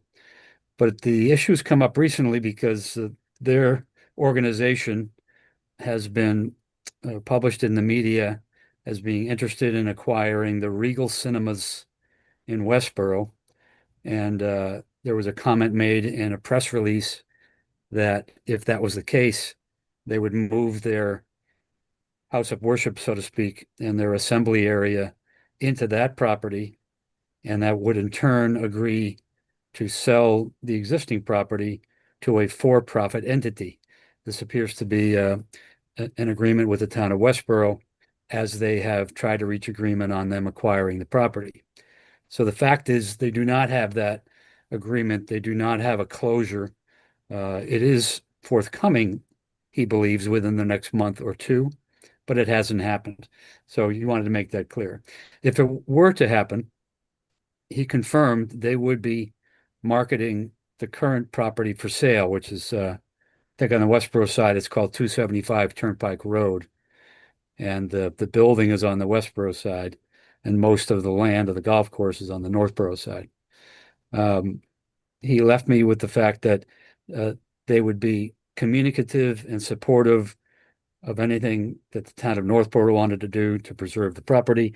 They understand where we're coming from, and I felt that that was a really positive aspect. I will end my comment now because we really are no party to what's going on in Westboro. It just becomes interesting to keep in mind that the golf course side may come into play for our consideration. So that was it. I would probably suggest we don't necessarily send them this letter since we now know a little more detail, but maybe there's a modified letter, and maybe it should just come from Town of Northboro, which is the way I identify myself to him, as Town of Northboro Open Space Committee. But keeping the aspect in front of them that we want to participate in future discussion is certainly a good thing. Any questions? I think it kind of makes sense to do what Mr. Chair suggested. So take it off the blue list, but send a separate Northborough one that effectively says roughly the same thing, but a little more personalized, if I was getting that correct. Well, it's kind of like, I think part of what I'm thinking is to get a letter that has SVT at the top. We are collaborating with them, but it might send a little bit of a confusing message because that land isn't really, that's all. I don't. It's kind of like it's almost never a bad thing, but in this case, knowing that something is dynamic, with regard to what's going on in Westboro, we might just want to either hold it back or readdress it. Would Just you throwing think it out there?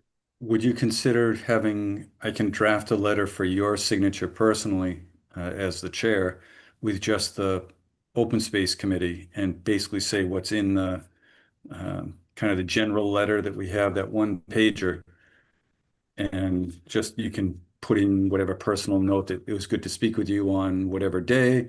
Thank you for the update. We're interested. And that's about it. Or if you wanted to draft a letter yourself, that would be great too. Yeah, that's a possibility. I feel like most these letters address mostly landowners and consideration of conservation versus sale, consideration of legacy planning, financial needs, and none of those really apply in this case. It's not someone who's trying to keep the land in the family.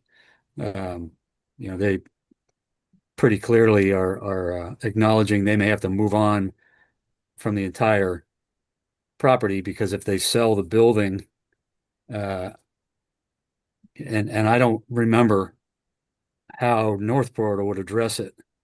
For instance, what if there's an opportunity to sell the building on the Westboro side land to someone who doesn't care about the golf course?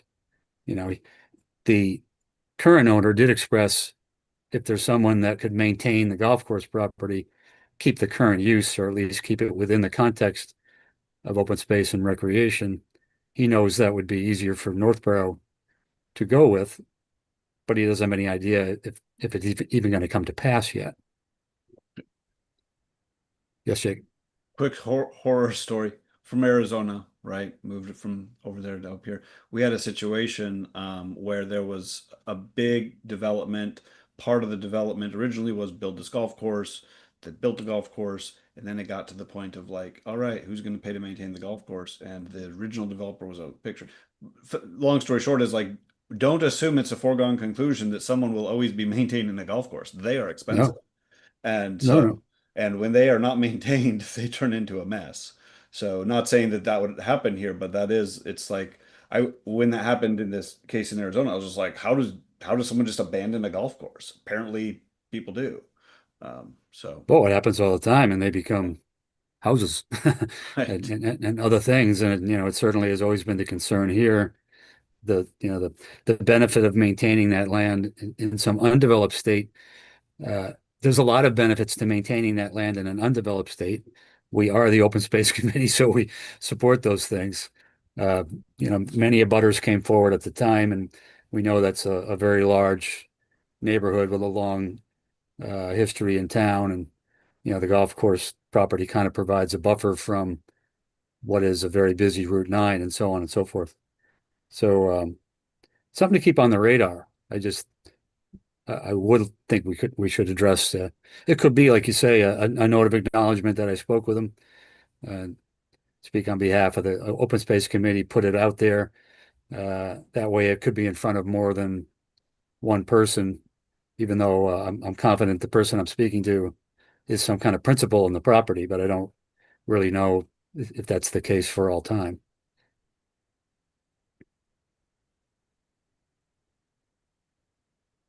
It might be easiest just to keep it off the blue list for this meeting, and we Yep. get more information by the time of our January meeting. Yeah, that sounds good. I can keep, we won't send a letter with Sudbury Valley, and you and I can just talk about how to get a letter put together possibly, because if they're going to be acting on the acquisition of the cinema in the next month or so, it would be good to, I think, have something in their hand from the Northborough Open Space Committee, so they can at least have something firm that we are definitely interested and want to work with them.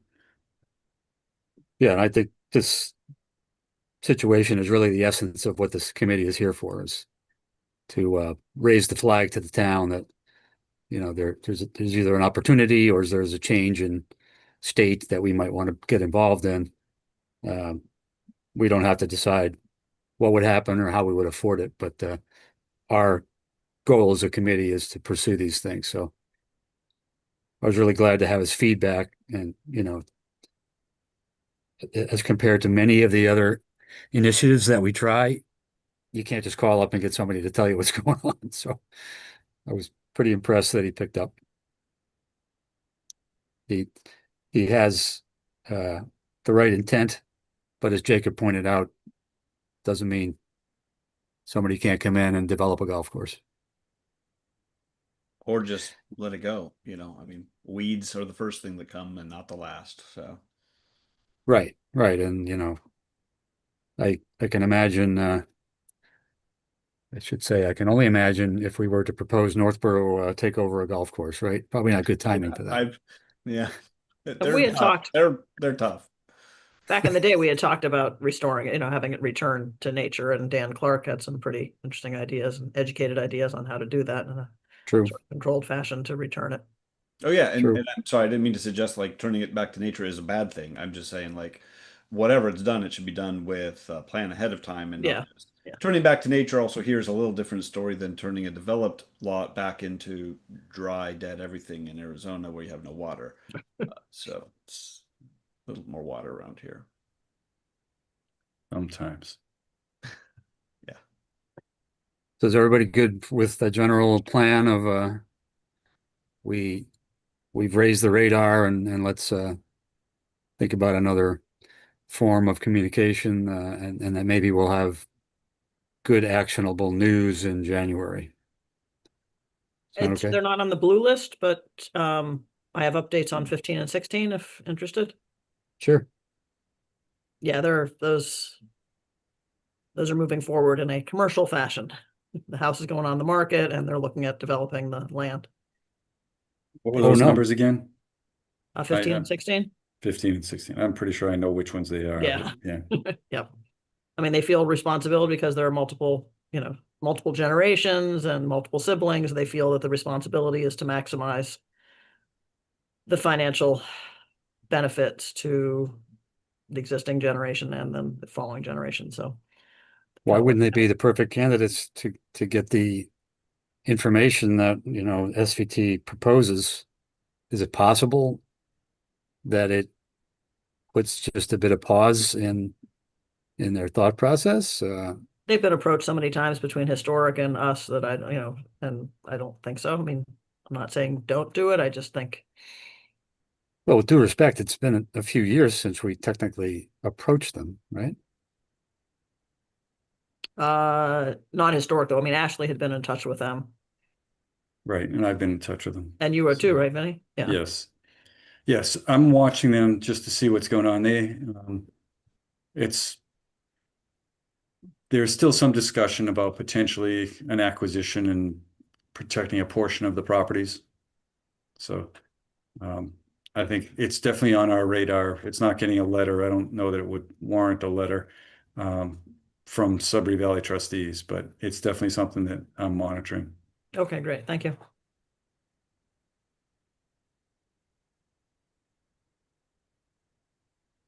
You need a motion for on this? Yeah, so just to be clear, we're talking about two different types of letters. Do we know who's getting which? Is that clear? And I'm Yes. just not seeing it. It is the 12 plus 1 that we talked about at the last meeting are getting the personalized, and then there were 5 that were getting the generalized letter. I think those are on my spreadsheet. I gotta pull up the spreadsheet on my screen. Are they the last 5 or? Yes. Yeah, the bottom 5 are the ones that are new to the list. That's the green, shows that they're new to the list, and Sudbury Valley would be doing the contact with the general letter with all the inserts. Got it.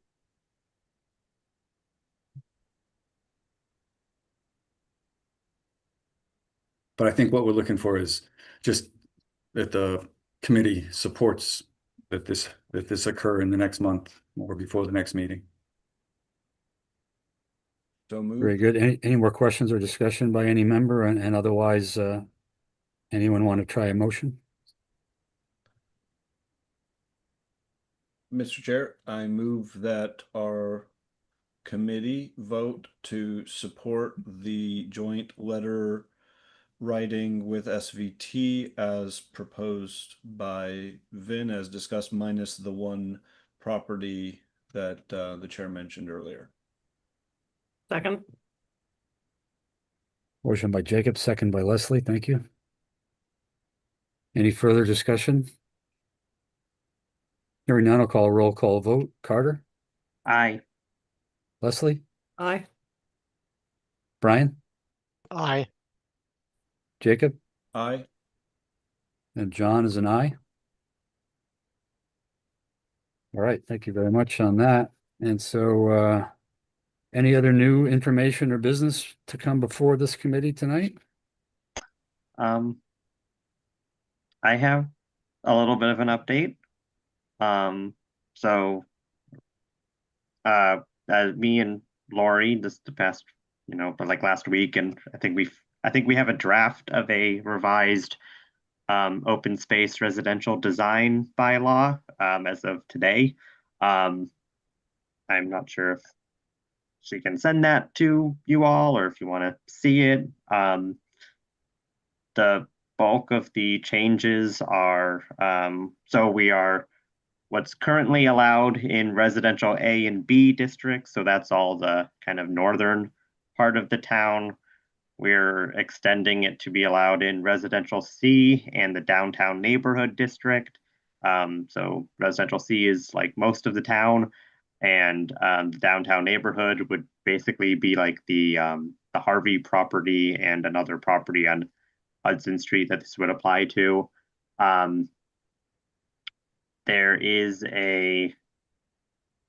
We're changing it to be a by right use instead of a special permit. So this will allow, basically you can build the same number of houses and get on smaller lots, as long as you keep it, we're raising it from 35% open space to 50% open space. We're discussing if we want a special permit to allow less of it.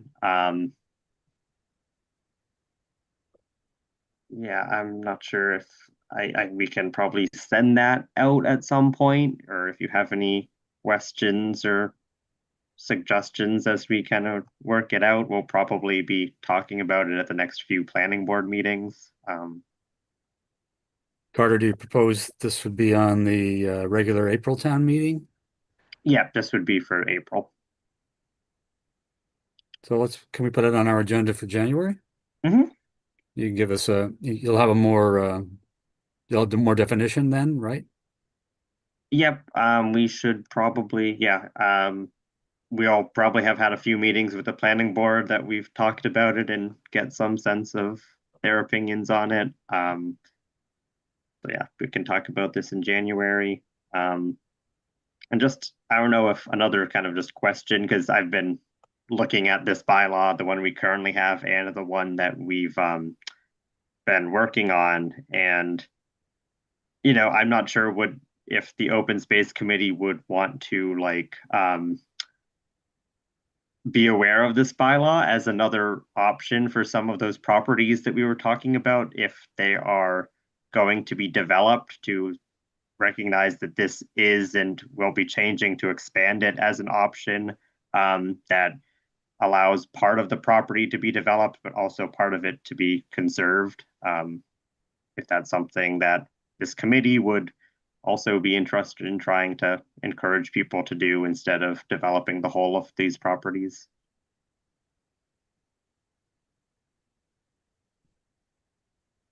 It certainly sounds like a good thing. Mhm. Yeah, I would say subject to us waiting to do that till after it passes. I don't want to get like premature over a bylaw before it goes. Sure. The bylaw currently does exist. We are Right. amending an existing bylaw. It's just right now it only applies to residential A and B and requires a special permit.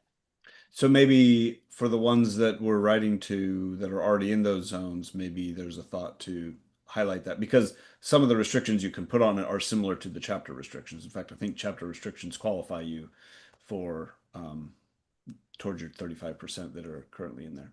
But I was in the ZBA joint planning board meeting, so I watched the presentation. So yeah, no, I mean, I think it fits within our scope, and personally, my opinion of things to be caring about. Just to let people know, I spoke with Laurie about it. She said that she would want to present it to the planning board first. So having it on our agenda for January makes perfect sense. And she can get me the current version before that, and I can send it off the week before. Excellent. Thank you.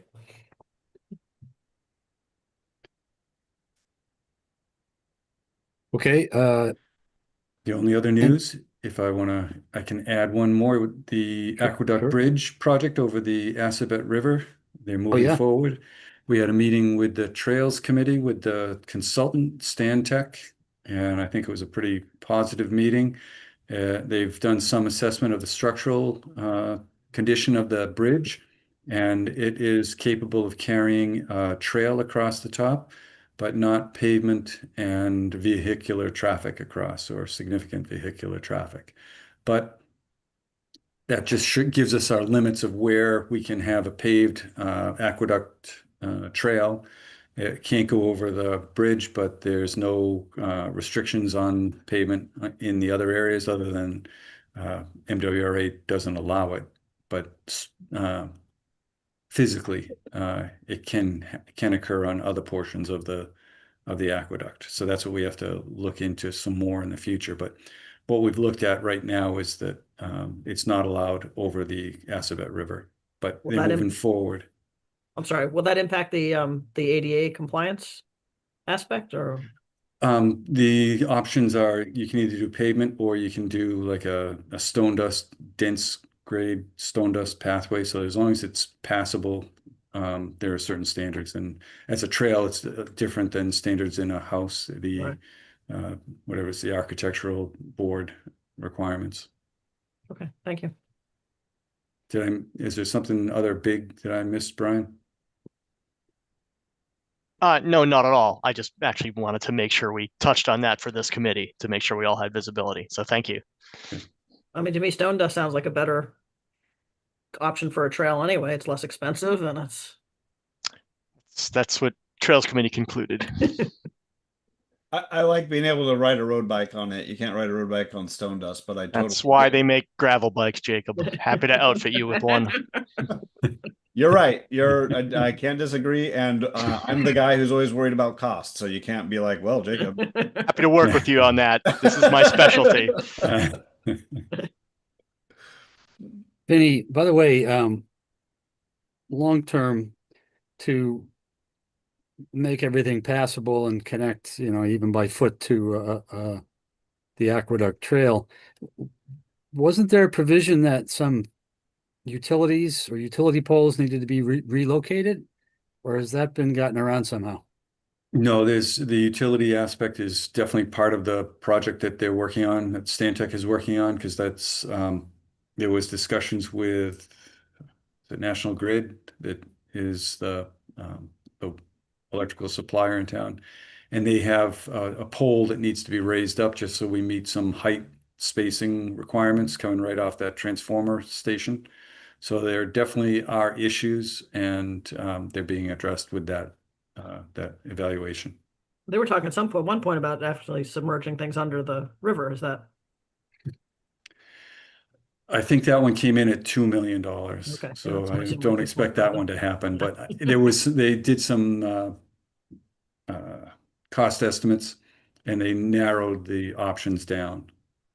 But I think the cheapest option was, if I remember right, was around 300,000. So that was the best option, which isn't great, but it's going to be a great opportunity, I think, to have that trail access going over the river. It's going to just be beautiful. And the Trails Committee had some great ideas about beautification work, potential like solar powered lighting, that kind of stuff that could be added in at little to no or limited costs, not into the big budget that a lot of times things get funneled in and they get really expensive.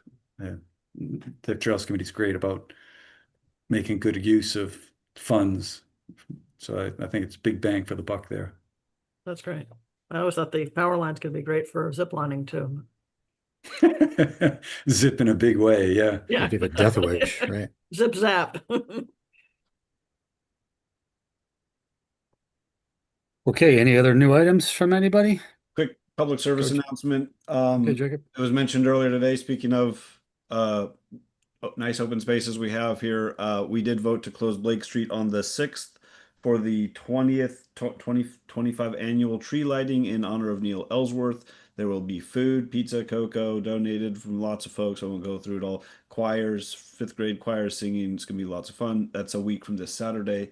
And then I believe we also closed it for the 20th, which is 2 weeks thereafter, for the menorah lighting as well. So put those on your calendar and hope to see you there. Nice. Thanks for that announcement. And now we can go look at the Christmas tree.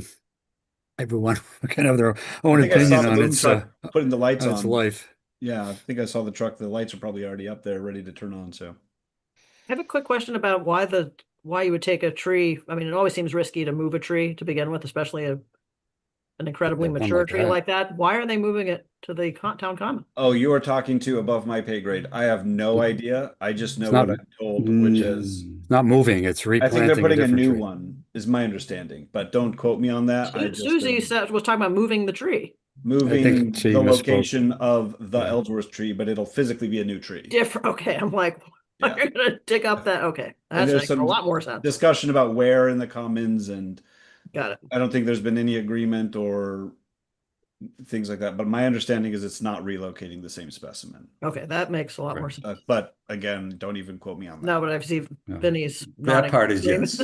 Yeah, you're not going to pull that tree out of there. Right. Yeah, wondering. Like, I had a hard enough time pulling out the grass out of the planters, just with the ball roots of the grass pulling out. Yeah, I heard you did some great public service, Jacob. Thank you very much. I told my kids I had a dead scarecrow that I captured and put in my trunk because it had the little leaves sticking. Sorry, Mr. Chair, I'm done talking. We can get going. Doubt that's actually the case, but I'm glad that you put it out there. Listen, all kidding I see- aside, I see Carter's appreciate- hand raised there. oh, Carter, go ahead. Yeah, sorry to kind of bring us back to a previous discussion, but because I'm just looking at the map here. With the golf course, how close is that to Westboro's part of the Bewalt Trail? And like, would there be a connection of anything if that was to become a conservation area with trails connecting to the neighborhood and stuff? I mean, you couldn't rule out that there could be some trail connectivity, but the route of the Bewald is, more or less along Route 9, and you're, I don't know, you're several football fields away from where the Northborough line is. And so you've got the existing building and the driveway going up to it. It's not really close, but if in theory the B-wall was in existence and Northborough residents wanted to get there from the Indian Meadow side, I mean, I could imagine a connector trail of some type. Yeah, because I don't know all the locations of the Bewalt Trail in Westboro, but like you said, I think if they wanted to go through the golf course, if assuming the golf course was not there, that's a possibility, or even taking some of the cart trails if there's permission granted from the golf course that's using it. The golf course trails would be great for bike riding, but could be a little dangerous with balls flying around.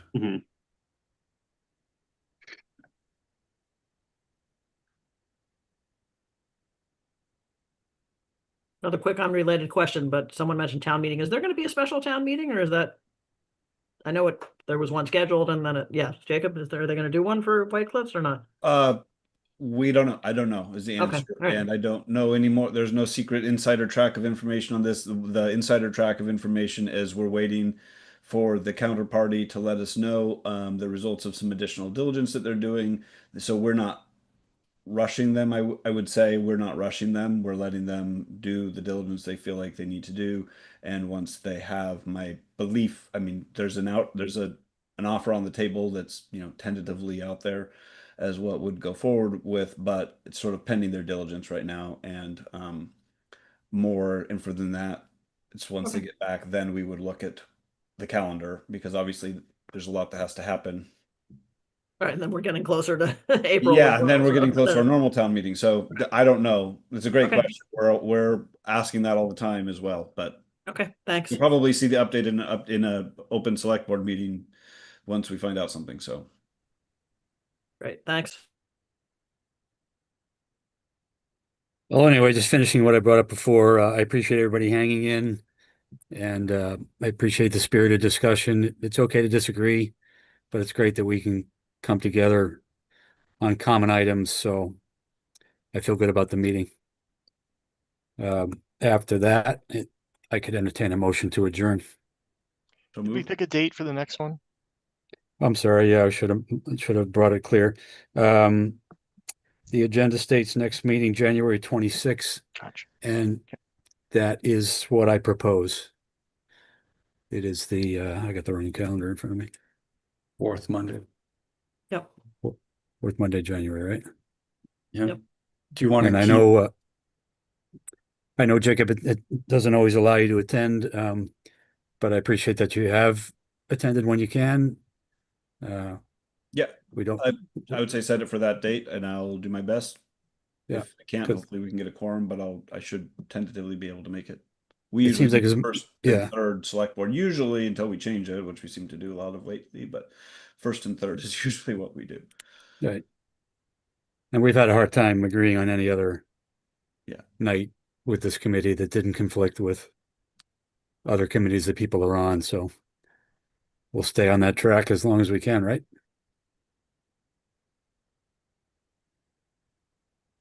Okay, so that is approved. Thank you for bringing that up. Hearing no other comment, we can entertain a motion to adjourn. Move to adjourn. Second. Thank you, Brian and Carter. Roll call vote. Carter, Aye. Leslie, I'd like to discuss it. No, I'm just kidding. Aye. do it on your own time. Brian, Aye. Jacob, Aye. and John approves. Thank you again, everyone. Thanks all. Thanks, Thank everybody. you. Have a great Thank you. Thanksgiving. Yep, we'll see you. and Have a great Christmas evening. and Yeah, New happy Year's holidays. and any other holiday, Hanukkah, whatever. Bye-bye. Best to you all. Bye. Happy holiday.